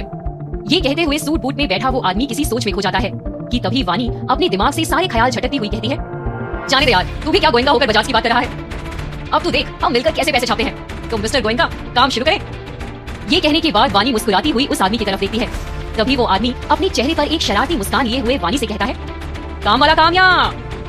ये सुनते ही वानी जाकर बड़े प्यार से उस आदमी की गोद में बैठ जाती है और उसके चेहरे पर एक उंगली फेरती हुई कहती है, पहले ये काम कर लेते हैं, बाकी सब तो होता रहेगा। और इसी के साथ मिस्टर गोयंका नाम के उस आदमी को वानी किस करना शुरू कर देती है। वो आदमी भी वानी को किस करता हुआ उसे अपनी गोद में उठा लेता है और ले जाकर उसे केबिन के सोफे पर लेटाते हुए उसके गर्दन और कंधे को चूमने लगता है। और तभी वानी उस आदमी को अपने ऊपर और करीब खींचती हुई उसका ब्लेजर उतारकर एक तरफ फेंक देती है और उसकी छाती पर हाथ फेरते हुए उसके शर्ट के बटन खोलने लगती है। वो आदमी भी वानी के शर्ट के बटन खोलने की कोशिश करता है, लेकिन वानी उसे रोक देती है और उसके पैंट के बेल्ट की तरफ हाथ बढ़ाती हुई उसे खोलने की कोशिश करने लगती है, जिसे देख वो आदमी थोड़ा ऊपर उठता है और खुद ही वो काम कर देता है। वानी मुस्कुराती हुई उस आदमी को एक बार फिर अपने करीब खींच लेती है और उसके गठीले बदन को पहले अपने हाथों और फिर होंठों से महसूस करने लगती है। जल्द ही वानी और वो आदमी गहरी सांसें लेते हुए सोफे पर एक दूसरे के ऊपर होते हैं और वानी अपनी आहें दबाने की कोशिश करती हुई उस आदमी को खुद में महसूस करती है। वैसे तो मिस्टर गोयंका को इस बात से कोई हर्ज नहीं था कि किसी को पता चले कि इस वक्त उनके केबिन में क्या हो रहा है, लेकिन ऑफिस में पहला दिन होने के नाते वानी के लिए चीजों को समझना थोड़ा मुश्किल था। फिर भी ये उसके लिए दिन की एक अच्छी शुरुआत थी और थोड़ी ही देर में वो अपनी शर्ट के बटन लगाकर अपना हुलिया ठीक करती हुई सोफे से मुस्कुराती हुई उठी। जहाँ गोयंका कंपनी के मालिक के केबिन में चल रहे इस नाटक से सब अनजान थे, वहीं दूसरी तरफ शिखा यशिका के घर से निराश होने के बाद ढलती शाम के साथ एक बार फिर अपने विला पहुंच गई थी। शिखा इस बात से अनजान थी कि उसकी गैर मौजूदगी में बुआ जी वहाँ से आकर जा चुकी हैं। इसलिए वहाँ पहुंचकर जब उसने अपनी कार को एक तरफ पार्क किया और विला में घुसने के लिए कोच पर पहुंची तो उसके होश उड़ गए। विला के दरवाजे पर एक बड़ा सा ताला लटक रहा था, जो कि उसने कभी वहाँ नहीं देखा था, जिसे देख वो चीख पड़ी, अब ये क्या नया ड्रामा है? क्या होगा अब शिखा का अगला ठिकाना विला पर ताला जड़े जाने के बाद? आज तक शिखा ने विला के दरवाजे पर ताला लगा हुआ नहीं देखा था और आज जब देखा था तो समझ नहीं पा रही थी कि किसकी इतनी हिम्मत हो गई जो ऐसे उसके घर के दरवाजे पर ताला लगा दे। शिखा पहले यहाँ वहाँ नजरें घुमाकर किसी नौकर या घर के केयरटेकर को ढूंढने की कोशिश करती है, लेकिन जब उसे कोई नजर नहीं आता तो वो चीखती है, कहाँ मर गए हैं सबके सब? ये ताला किसने लगाया दरवाजे पर? लेकिन कोई उसकी आवाज नहीं सुनता, जिस पर शिखा और गुस्सा होती हुई गार्डन से चलकर विला के पीछे सर्वेंट क्वार्टर्स तक पहुंचती है और वहाँ क्वार्टर के एक दरवाजे को जोर जोर से खटखटाती है। जब दरवाजा खुलता है तो शिखा अपने सामने एक अधेड़ उम्र की पतली औरत को खड़ा देख गुस्से में उससे पूछती है, विला की चाबी कहाँ है? ताला किसने लगाया वहाँ? किसके कहने पर हुआ ये सब? अपनी मालकिन को इस तरह गुस्से में देखकर वो औरत डर जाती है और दबी हुई आवाज में नजरें झुकाए हुए शिखा से कहती है, बुआ जी आई थी मैडम, उन्होंने ही केयरटेकर से कहकर दरवाजे पर ताला लगवाया और चाबी वो खुद ले गई, हमें यही रहने को बोल रही हैं। सामने खड़ी औरत के मुंह से ये बात सुनकर शिखा थोड़ी देर उसे घूरती हुई वहीं खड़ी रहती है और फिर वहाँ से जाने के लिए मुड़ जाती है। गुस्से में आगे बढ़ती हुई शिखा खुद में बड़बड़ाती हुई कहती है, मुझे पहले ही समझ जाना चाहिए था कि ये सब उस बुढ़े का क्या धरा है, इतनी आसानी से थोड़ी ना छोड़ देगा मुझे, इसलिए तो उस बुआ को भेज के ये कांड करवा दिया। लेकिन अब मैं क्या करूँ, कहाँ जाऊँ? रात भी होती जा रही है। शाम से रात होते देर नहीं लगी और शिखा जो उस नौकरानी की बातें सुनने के बाद जाकर वापस अपनी कार में बैठ गई थी, उसे समझ में नहीं आ रहा था कि कहाँ जाए, क्या करे। किसी होटल में रात गुजारने का ऑप्शन उसके पास हमेशा खुला था, लेकिन आज दिन भर में घटी घटनाओं के बाद शिखा अकेली नहीं रहना चाहती थी। इसलिए उसने कुछ सोचते हुए अपनी कार स्टार्ट की और उसे विला के मेन गेट से बाहर ले आई। कार चलाते हुए शिखा ने खुद से बातें करना शुरू कर दिया और एक बार में सारी टेंशन को दरकिनार करके बोली, निखिल, मैं निखिल को कैसे भूल सकती हूँ। माना मेरा एम्प्लॉय है, लेकिन एक दोस्त भी तो है। आई एम श्योर वो मेरी हेल्प जरूर करेगा, और जिसकी वजह से ये हेल्प मुझे मांगनी पड़ रही है, उसको तो मैं छोड़ूंगी नहीं। मुझे पक्का पता है कि ये सब अगर यशिका ने नहीं किया तो जरूर दादाजी ने किया होगा। इन दोनों के अलावा मेरा और कोई दुश्मन है ही कहाँ। और जहाँ तक बात है मानव की, तो वो तो अपने दादाजी और यशिका के बीच ही इतना पिसा हुआ है कि उसके पास इन सब के लिए टाइम नहीं है। और सार्थक, वो कमीना आदमी जो जरा से पैसों और नाम के लिए कुछ भी कर सकता है, ये सब खत्म होने के बाद मैं उससे भी निपट लूंगी। खुद से बातें करते हुए शिखा झुंझुला कर चीख पड़ती है, ओह! जब लगता है कि सब कुछ परफेक्ट हो रहा है, कोई ना कोई नई मुसीबत आ जाती है। ऐसे ही खुद में बड़बड़ाती हुई शिखा अपनी कार ले जाकर निखिल की बिल्डिंग के नीचे रोकती है और एक लंबी गहरी सांस लेने के बाद बिल्डिंग के लिफ्ट का बटन दबा देती है। निखिल के फ्लैट के सामने पहुंच शिखा डोरबेल बजाती है और अपना हुलिया ठीक करते हुए ऐसे खड़ी हो जाती है जैसे कुछ ना हुआ हो। वो बस ऐसे ही निखिल से मिलने आई है। लेकिन जब एक बार डोरबेल बजने पर निखिल दरवाजा नहीं खोलता तो शिखा सोच में पड़ जाती है, आज क्या मेरी किस्मत इतनी खराब है जो निखिल भी घर में नहीं है। क्या हो रहा है मेरे साथ। ये सोचते हुए शिखा एक बार और डोरबेल बजाने को होती है कि तभी दरवाजा खुलता है और शिखा के होंठों पर उम्मीद की एक मुस्कान तैर जाती है। लोअर और टी शर्ट पहने निखिल शिखा के सामने दरवाजे को आधा बंद किए हुए ही कहता है, अरे शिखा, इस वक्त तुम यहाँ, सब ठीक तो है। तभी शिखा निखिल के इन सवालों को इग्नोर करती हुई दरवाजे को धक्का देकर अंदर जाने को होती है कि उसे सामने सोफे पर एक लड़की बैठी हुई दिखाई देती है और शिखा अपने कदम पीछे लेती हुई सोचती है, श्रद्धा ओबरॉय यहाँ निखिल के घर में। शिखा को इस वक्त श्रद्धा के यहाँ होने की उम्मीद नहीं थी, इसलिए उसकी हैरानी का ठिकाना नहीं रहा था। तभी निखिल की आवाज एक बार और उसके कानों में पड़ी, कुछ हुआ है शिखा। शिखा को निखिल के इस सवाल का कोई जवाब नहीं सूझता और वो हड़बड़ाहट में फिर से लिफ्ट की तरफ जाती हुई कहती है, कुछ नहीं, कल ऑफिस में मिलते हैं। शिखा एक बार फिर अपनी कार में जा बैठी थी और गुस्से में अपना सर कार की स्टीयरिंग पर टिकाए बैठी मन ही मन सोच रही थी, कहीं मैं कोई बुरा सपना तो नहीं देख रही जो खत्म होने का नाम ही नहीं ले रहा है। इस दिन में और कुछ बुरा होना रह गया है क्या। ये कहते हुए शिखा काफी देर वैसे ही बैठी रहती है और फिर वो ये मनहूस रात एक 5 स्टार होटल के कमरे के अकेलेपन में गुजारने के लिए निकल पड़ती है। वहीं बजाज मैंशन में इस वक्त डिनर करने के बाद मानव और दादाजी लिविंग रूम में बैठे रोज की तरह न्यूज देख रहे थे। यशिका के उस घर से जाने के बाद हर पल एक उदासी उस घर को घेरे रहती जो सबके चेहरों पर भी देखी जा सकती थी। मानव हर पल कहीं खोया खोया रहता था और दादाजी से ये देखा नहीं जा रहा था। तभी दादाजी ने कुछ सोचते हुए कहा, तुमने शिखा के बारे में उस मॉडलिंग इंस्ट्रक्टर का वो वीडियो देखा। और मानव ने बिना उस बात में ज्यादा इंटरेस्ट दिखाए दादाजी से कहा, जी दादाजी, लेकिन मुझे कोई हैरानी नहीं हुई क्योंकि अब तक शिखा को जैसे जैसे काम करते देखा है, उसके बाद तो जैसे उसकी अफेयर और अबॉर्शन की बात कुछ भी नहीं है। मानव की इस बात से दादाजी पूरी तरह सहमत थे, इसलिए उन्होंने आगे कहा, वो बात तो है, लेकिन मुझे हैरानी इस बात पर होती है कि शिखा ये जानने के बाद भी कि वो सालों से इस घर में किसी और की जगह रह रही थी, उसने किसी और के हिस्से के सुख को भोगा है, वो इस परिवार की एहसानमंद होने की बजाय उसी को बर्बाद करने के बारे में कैसे सोच सकती है। अरे इतने लंबे समय में तो जंगली जानवर भी वफादारी करना सीख लेता, लेकिन शिखा, वो तो मेरी समझ के परे है। शिखा से पिछले दिनों मिले धोखे ने दादाजी को तोड़ कर रख दिया था और वो समझ नहीं पा रहे थे कि किसी इंसान को समझने और परखने में उनसे इतनी बड़ी गलती कैसे हो सकती है। तभी मानव ने कहा, अब पुरानी बातों को लेकर बैठने से क्या फायदा दादाजी, मुझे तो शिखा तब भी रास नहीं आई थी और आज भी नहीं आती। बहुत पहले ही मैंने उसके बारे में सोचना छोड़ दिया था, लेकिन मुझे आश्चर्य होता है कि उसका असली चेहरा देखने में आपको इतना समय लग गया। खैर, जो भी हुआ ठीक ही हुआ। मानव ये बातें ऐसे कह रहा था जैसे शिखा अब किसी तरह से उसकी जिंदगी का हिस्सा ना रही हो, और ऐसा इसलिए था क्योंकि उसका दिमाग इस वक्त यशिका के ख्यालों में भटक रहा था। मानव दादाजी के साथ बैठा हुआ यही सोच रहा था कि यशिका पर आज सुबह की बातों का क्या असर हुआ होगा। क्या वो अपना फैसला बदलेगी, क्या वो इस घर में वापस आएगी। तब तक दादाजी ने ही बड़ी हिम्मत करके मानव से पूछ लिया, यशिका से बात हुई तुम्हारी, क्या कहा उसने। दादाजी का सवाल सुनकर मानव अपने ख्यालों से बाहर आता है और दादाजी की तरफ देखता हुआ कहता है, मैंने अपनी तरफ से उसे वापस लाने की पूरी कोशिश कर ली है दादाजी, लेकिन अगर इसके बाद भी यशिका का फैसला नहीं बदलता तो मैं समझ लूंगा कि मेरी जिंदगी में प्यार की खुशी कभी नहीं आएगी। और दादाजी आप भी मान लीजिएगा कि यशिका का इस घर में रहकर हमारे साथ खुशी के कुछ दिन गुजारना एक सपने से ज्यादा कुछ नहीं था। ये कहता हुआ मानव चेहरे पर एक रुआसा भाव लिए सोफे से उठ जाता है और सीधा अपने कमरे की सीढ़ियां चढ़ने लगता है। अपने कमरे में सोने जाने से पहले मानव एक बार आर्यन और शुभम के कमरे का रुख करता है। आर्यन और शुभम जल्दी खाना खाकर कमरे में सोने चले गए थे, इसलिए मानव को लगा था कि अब तक वो दोनों गहरी नींद में सो चुके होंगे, लेकिन अभी भी कमरे से बातों की खुसफुसाहट की आवाज आ रही थी, जिसे सुन मानव कमरे के दरवाजे पर ही रुक गया। कमरे के दरवाजे के थोड़ा सा खुला होने की वजह से थोड़ा गौर करने पर अंदर हो रही बातों को साफ सुना जा सकता था और मानव वहीं खड़े होकर अपने दोनों बच्चों की बातें सुनने लगा। अंधेरे कमरे में बिस्तर पर चादर के अंदर घुसे हुए आर्यन और शुभम एक दूसरे से खुसफुसाहटों में बात कर रहे थे। शुभम आर्यन से कहता है, मुझे लगा था आज मम्मा वापस आ जाएंगी, लेकिन वो आज भी नहीं आई। तुझे क्या लगता है वो कल आएंगी क्या। आर्यन भी इस वक्त इसी ख्याल में डूबा था कि क्या कल घर के माहौल में कोई बदलाव आएगा, और उसने खुद के साथ ही शुभम को भी जवाब देते हुए कहा, मुझे नहीं पता मेरे भाई, इतना झगड़ा तो पापा और शिखा आंटी के बीच में भी नहीं होता था जितना कि पापा और मम्मा के बीच होता है। मुझे समझ में नहीं आ रहा क्या किया जाए, क्योंकि पापा का मूड तो हर वक्त खराब रहता है और यशिका मम्मा का तो गुस्सा देखकर ही उनसे बात करने की मेरी सारी हिम्मत चली गई है। आर्यन की ये बात सुनकर शुभम ब्लैंकेट में उसके और करीब खिसकता हुआ कहता है, हाँ यार, मैंने भी मम्मा को पहली बार इतना गुस्सा करते हुए देखा था, इस बार मामला कुछ ज्यादा ही सीरियस लगता है। लेकिन आर्यन शुभम की इस बात का कोई जवाब नहीं देता और अपने दोनों हाथ सर के पीछे तकिए पर रखकर लेटा हुआ वो अंधेरे में सीलिंग पर कुछ देखने की कोशिश करने लगता है। आर्यन को ऐसी सोच में डूबा देख शुभम भी उसी की तरह लेटकर सीलिंग को घूरने लगता है और कमरे का ये सन्नाटा देख मानव जो कमरे के बाहर खड़े होकर उन दोनों की बातें सुन रहा था वो मुड़कर वहाँ से जाने को होता है कि तभी एक बार फिर उसे कमरे से आवाज आती है। आर्यन शुभम से कहता है, तुझे क्या लगता है अभी मम्मी पापा की शादी में तो एक ही वीक बचा है, तब तक सब ठीक हो जाएगा, उनकी शादी हो जाएगी। इस नाराजगी और उदासी के माहौल में भी आर्यन को वो बात याद थी जिसे बाकी सारे घर वाले भूल गए थे, मानव और यशिका की शादी। और आर्यन के मुंह से इस बात का जिक्र सुन मानव भी हैरान रह गया। तभी मानव को शुभम की आवाज आई।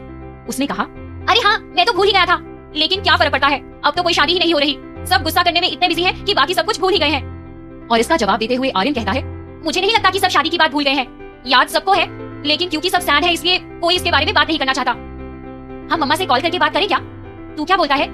इस पर शुभम चौंकता हुआ कहता है, नो चांस, तू बात कर भी ले, मेरी तो हिम्मत ही नहीं है, मुझे रिस्क नहीं लेना। ये सुनकर आर्यन का चढ़ा हुआ मन उतर जाता है और वो ब्लैंकेट को अपने गले तक खींचता हुआ कहता है, हिम्मत तो मेरी भी नहीं है, चल ठीक है अब सो जा, गुड नाइट। शुभम भी कहता है, गुड नाइट।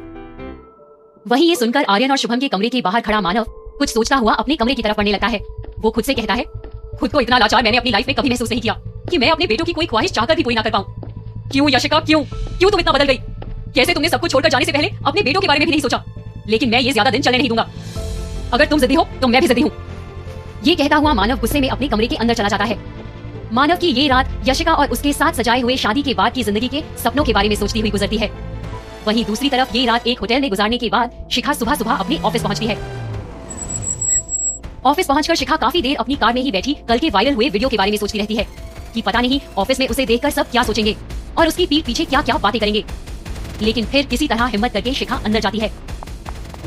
शिखा इस अदा से अपने एक हाथ में पर्स घुमाती हुई ऑफिस के अंदर घुसती है जैसे कुछ हुआ ही ना हो। लेकिन जिस तरह से उसके सारे एम्प्लॉइज उसे घूर कर देखते हैं, शिखा का सारा कॉन्फिडेंस पल भर में हवा हो जाता है।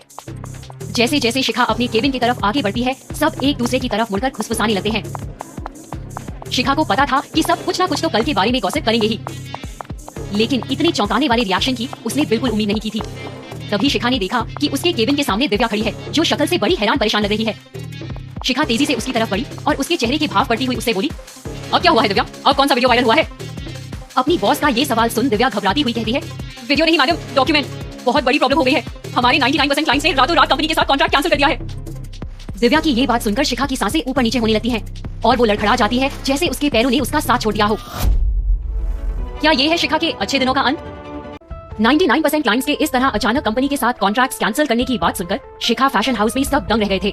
वहीं शिखा को समझ में नहीं आ रहा था कि दिव्या किन डॉक्यूमेंट्स की बात कर रही है, इसलिए उसने घबराते हुए उससे पूछा, कौन से डॉक्यूमेंट्स की बात कर रही हो तुम, कैसे डॉक्यूमेंट्स लीक हुए हैं, और हर जरूरी बात मुझे इतनी देरी से क्यों पता चलती है?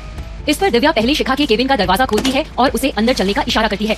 शिखा जैसे ही केबिन में घुसती है, उसके पीछे दिव्या भी अंदर आती है और दरवाजा बंद करके कहती है, कल रात को हमारी कंपनी की मेल आईडी से किसी ने हमारे सारे क्लाइंट्स को एक मेल भेजा है जिसमें ये बताया गया है कि आपने उन क्लाइंट से झूठ बोला है।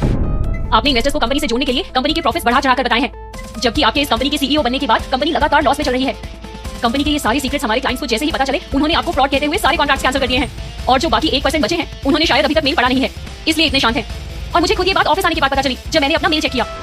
दिव्या के मुंह से ये बात सुनकर शिखा उसे कोई जवाब नहीं दे पाती, क्योंकि उसने सच में इन्वेस्टर्स जोड़ने के लिए कंपनी के प्रॉफिट्स और एसेट्स बढ़ा चढ़ाकर दिखाए थे। और उसने मन ही मन सोचा, लेकिन ये बात तो बस मैं और कंपनी का चार्टर्ड अकाउंटेंट जानता था, और अगर ये बात मैंने किसी को नहीं बताई है, मतलब उसने ही अपना मुंह खोला है। ये सोचती हुई शिखा दिव्या को वहाँ से जाने का इशारा करती है और अपने पर्स से अपना फोन निकाल बार बार लगातार अपने कंपनी के सीए को कॉल करती है, लेकिन उसका फोन स्विच ऑफ आता है। शिखा समझ जाती है कि इन सब में जरूर उसके सीए का कोई हाथ है और बेबसी में अपना माथा पकड़ के बैठ जाती है। लेकिन ये समय ऐसे परेशान होने का नहीं, बल्कि कुछ ठोस करने का था, और इसी के बारे में आइडिया लेने के लिए शिखा तेजी से चलकर निखिल के केबिन में पहुंची। शिखा इस वक्त कल रात के बारे में भूल चुकी थी, कैसे उसने श्रद्धा ओबरॉय को निखिल के घर में देखा था, और उसके केबिन में घुसते हुए बोली, इतना सब कुछ हो जाने के बाद भी तुम इतनी शांति से कैसे बैठ सकते हो निखिल? निखिल, जो इस तरह अचानक अपने केबिन के दरवाजे के खुल जाने से भौचक्का रह गया था, उसने शिखा से पूछा, क्या जाने के बाद, किस बारे में बात कर रही हो तुम?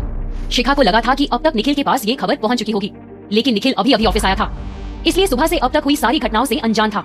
और ये जानकर शिखा ने एक सांस में उन डॉक्यूमेंट्स और अपनी कंपनी के सीए की हरकतों के बारे में सब कुछ बता दिया, जिसे सुन निखिल हैरान होता हुआ अपनी चेयर से उठा और शिखा से कहा, लेकिन ये सब वो सीए बिना किसी फायदे के तो करेगा नहीं। आई एम श्योर ये उसने जरूर किसी के इशारे पे किया है, इस कंपनी को और तुम्हें बर्बाद करने के लिए। निखिल की ये बातें सुनकर शिखा भी सोच में पड़ जाती है, क्योंकि इस तरह कंपनी के सीक्रेट्स कोई किसी और को क्यों देगा जब तक कि उसका कोई फायदा ना हो रहा हो। तभी निखिल कुछ सोचते हुए शिखा से कहता है, लेकिन ऐसा कौन कर सकता है? कौन तुम्हारी कंपनी के सीए को तुम्हारे ही खिलाफ इस्तेमाल कर सकता है? निखिल का ये सवाल सुन शिखा के दिमाग में एक बिजली सी कौन जाती है और एकदम से उसके मुंह से निकलता है, चंद्रभान बजाज। ये मैंने पहले क्यों नहीं सोचा? अब समझ में आ रहा है मुझे। 2 ही दिन में कैसे उसने मेरी कंपनी को और मुझे सड़क पर ला दिया। पहले वो वीडियो वायरल करवाया और फिर मेरे कंपनी के सीए को खरीद लिया। वाह, लेकिन मैं भी इतनी आसानी से हार नहीं मानने वाली हूँ। अब मैं उस बुढ़े को बताती हूँ कि पर्दे के पीछे से खेल खेलना क्या होता है। ये कहते हुए शिखा जैसे गुर्राती है और निखिल उसे कहता है, तुम अपने एक्स दादा ससुर को हैंडल करो, तब तक मैं उस सीए को ढूंढने की कोशिश करता हूँ, क्योंकि हमें दादाजी के खिलाफ सबूत भी तो चाहिए होगा ना। निखिल की बात सुनकर शिखा एक बार में उठकर केबिन से बाहर जाने के लिए मुड़ती है, लेकिन फिर पीछे पलटकर निखिल से कहती है, thank you so much Nikhil, इस मुश्किल समय में मेरा साथ देने के लिए। और निखिल इसके जवाब में खुद को मुस्कुराने से नहीं रोक पाता। जहां शिखा को अपनी बर्बादी के पीछे खड़ा आदमी नजर आने लगा था, वहीं दूसरी तरफ रवि वर्मा बजाज मैंशन में घटी घटनाओं से अनजान अपनी बेटी यशिका की शादी की तैयारियों में पूरी तरह डूब चुके थे। और उसी सिलसिले में कुछ बात करने के लिए उन्होंने आज मानव को कॉल किया था। मानव इस वक्त अपने ऑफिस में था और बिना मन के एक फाइल के पन्ने पलटता हुआ कल के आर्यन और शुभम की बातों के बारे में सोच रहा था कि तभी उसका फोन बजा। फोन यशिका के पापा का है। ये देखने के बाद मानव के माथे पर ये सोचकर शिकन आ जाती है कि अगर उन्होंने यशिका या उन दोनों की शादी के बारे में कुछ पूछ लिया तो वो क्या जवाब देगा। फिर भी मानव फोन उठाता है। मानव के फोन उठाते ही फोन की दूसरी तरफ से यशिका के पापा एक खुशनुमा आवाज में कहते हैं, हेलो, हाँ मानव बेटा, कैसे हो? यशिका और दोनों बच्चे तो ठीक है ना? रवि वर्मा के ये सवाल सुनकर मानव को समझ में नहीं आता कि वो उनको क्या जवाब दे, क्योंकि यशिका के जाने के बाद ना वो ठीक था, ना यशिका के गुस्से का ही कुछ कहा जा सकता था। और इन सब के बीच आर्यन और शुभम जो पिस रहे थे वो अलग। फिर भी मानव, जो ये सब उन्हें बताकर परेशान नहीं करना चाहता था, उसने मायूसी आवाज में रवि वर्मा से कहा, सब ठीक है पापा, उम्मीद है वहाँ सब ठीक होंगे। मानव की आवाज सुनकर रवि वर्मा उसकी उदासी को भांप जाते हैं और उससे कहते हैं, हाँ यहाँ भी सब ठीक ही है, लेकिन तुम बताओ, दादाजी की तबीयत में कुछ सुधार हुआ? दादाजी की तबीयत के बारे में सुनकर मानव के दिमाग में उस रात की यादें एक बार फिर ताजा हो जाती हैं, जिस दिन सबको पता चला था कि दादाजी की तबीयत खराब होने का कारण शिखा का दिया वो जहर था। और उसने रवि वर्मा से कहा, हाँ पापा, एक्चुअली दादाजी की तबीयत के खराब होने के पीछे का कारण डॉक्टर ने पता लगा लिया है, इसलिए उनकी तबीयत अब काफी बेहतर है। रवि वर्मा समझ नहीं पा रहे थे कि अगर घर में सब कुछ ठीक है तो मानव की आवाज इतनी बुझी हुई क्यों लग रही है। तभी उनको वो रात याद आ गई जिस दिन यशिका हैरान परेशान उनके घर अपने फ्लैट की चाबी लेने आई थी और उन्होंने मानव से पूछा, सब ठीक तो है ना मानव, मतलब तुम्हारे और यशिका के बीच? मानव को लगा था कि वो यशिका के पापा से अपने इमोशंस छुपाने में कामयाब हो गया है, लेकिन जब उन्होंने ये सवाल पूछा तो मानव सकपका गया और जल्दबाजी में उसे कोई जवाब नहीं सूझा, इसलिए उसने झुंझलाकर सच बोलते हुए कहा, नहीं पापा, सच तो ये है कि हम दोनों के बीच कुछ ठीक नहीं है। यशिका अकेली अपने फ्लैट में रहने चली गई है, वो मेरी कोई बात नहीं सुन रही और मुझे समझ में नहीं आ रहा कि मैं क्या करूं। ये सब सुनकर रवि वर्मा हैरान रह जाते हैं और मानव से कहते हैं, शांत हो जाओ मानव और मुझे बताओ कि आखिर बात क्या है, झगड़ा हुआ है तुम्हारा या और कोई बात? इसके बाद मानव अपनी परेशानियां यशिका के पापा से नहीं छुपा पाया और उसने कहा, वो एक बहुत लंबी कहानी है पापा, और बेहतर होगा कि वो आपको यशिका से ही पता चले। लेकिन पापा, शादी में 1 हफ्ता रह गया है और यशिका इस तरह जंग का ऐलान किए बैठी है। मुझे तो लग रहा है कोई शादी नहीं होगी। सब कुछ इतना खराब हो गया है कि मुझे शादी की कोई उम्मीद ही नजर नहीं आ रही। इस पर रवि वर्मा मानव की बात बीच में ही काटते हुए कहते हैं, अरे नहीं मानव, चुप चुप बोलो, शादी होगी, जरूर होगी। वो तो अच्छा हुआ कि आज मैंने शादी की रस्मों के बारे में पूछने के लिए कॉल कर दिया, नहीं तो मुझे तो पता ही नहीं चलता कि तुमने और यशिका ने मिलकर शादी कैंसिल करने की पूरी तैयारी कर ली है। तुम रुको, मैं अभी यशिका से बात करता हूँ। अरे भाई, तुम दोनों प्यार करते हो एक दूसरे से, ऐसा कौन सा झगड़ा है जो बात करके नहीं सुलझाया जा सकता? रवि वर्मा की बातें सुनकर मानव के मन में एक नई उम्मीद तो जागी थी, लेकिन वो ये भी जानता था कि यशिका कितनी जिद्दी है। अब तक यशिका से बात करने की उसकी सारी कोशिशों पर पानी फिर चुका था और उसकी सारी मिन्नतें भी बेकार हो गई थी। इसलिए उसने यशिका के पापा से कहा, यशिका से बात करने का कोई फायदा नहीं है पापा, मैं कोशिश करके देख चुका हूँ, लेकिन वो बजाज मैंशन में कदम भी नहीं रखना चाहती। अगर यशिका जिद्दी थी तो रवि वर्मा भी कुछ कम नहीं थे। उन्होंने भी जोर देते हुए मानव से कहा, तुम अभी के अभी यशिका के घर पहुंचो, मैं तुम्हें वहीं मिलता हूँ। हम सब साथ में बैठकर बात करेंगे तो कोई ना कोई हल निकल ही आएगा, और तुम चिंता मत करो, मुझे पता है सब ठीक हो जाएगा। अच्छा, मैं फोन रखता हूँ। ये कहकर रवि वर्मा फोन रख देते हैं और मानव, जो यशिका को बातों से समझाने से तो हार मान चुका था, वो एक नए जोश के साथ यशिका से बात करने के लिए तैयार हो गया।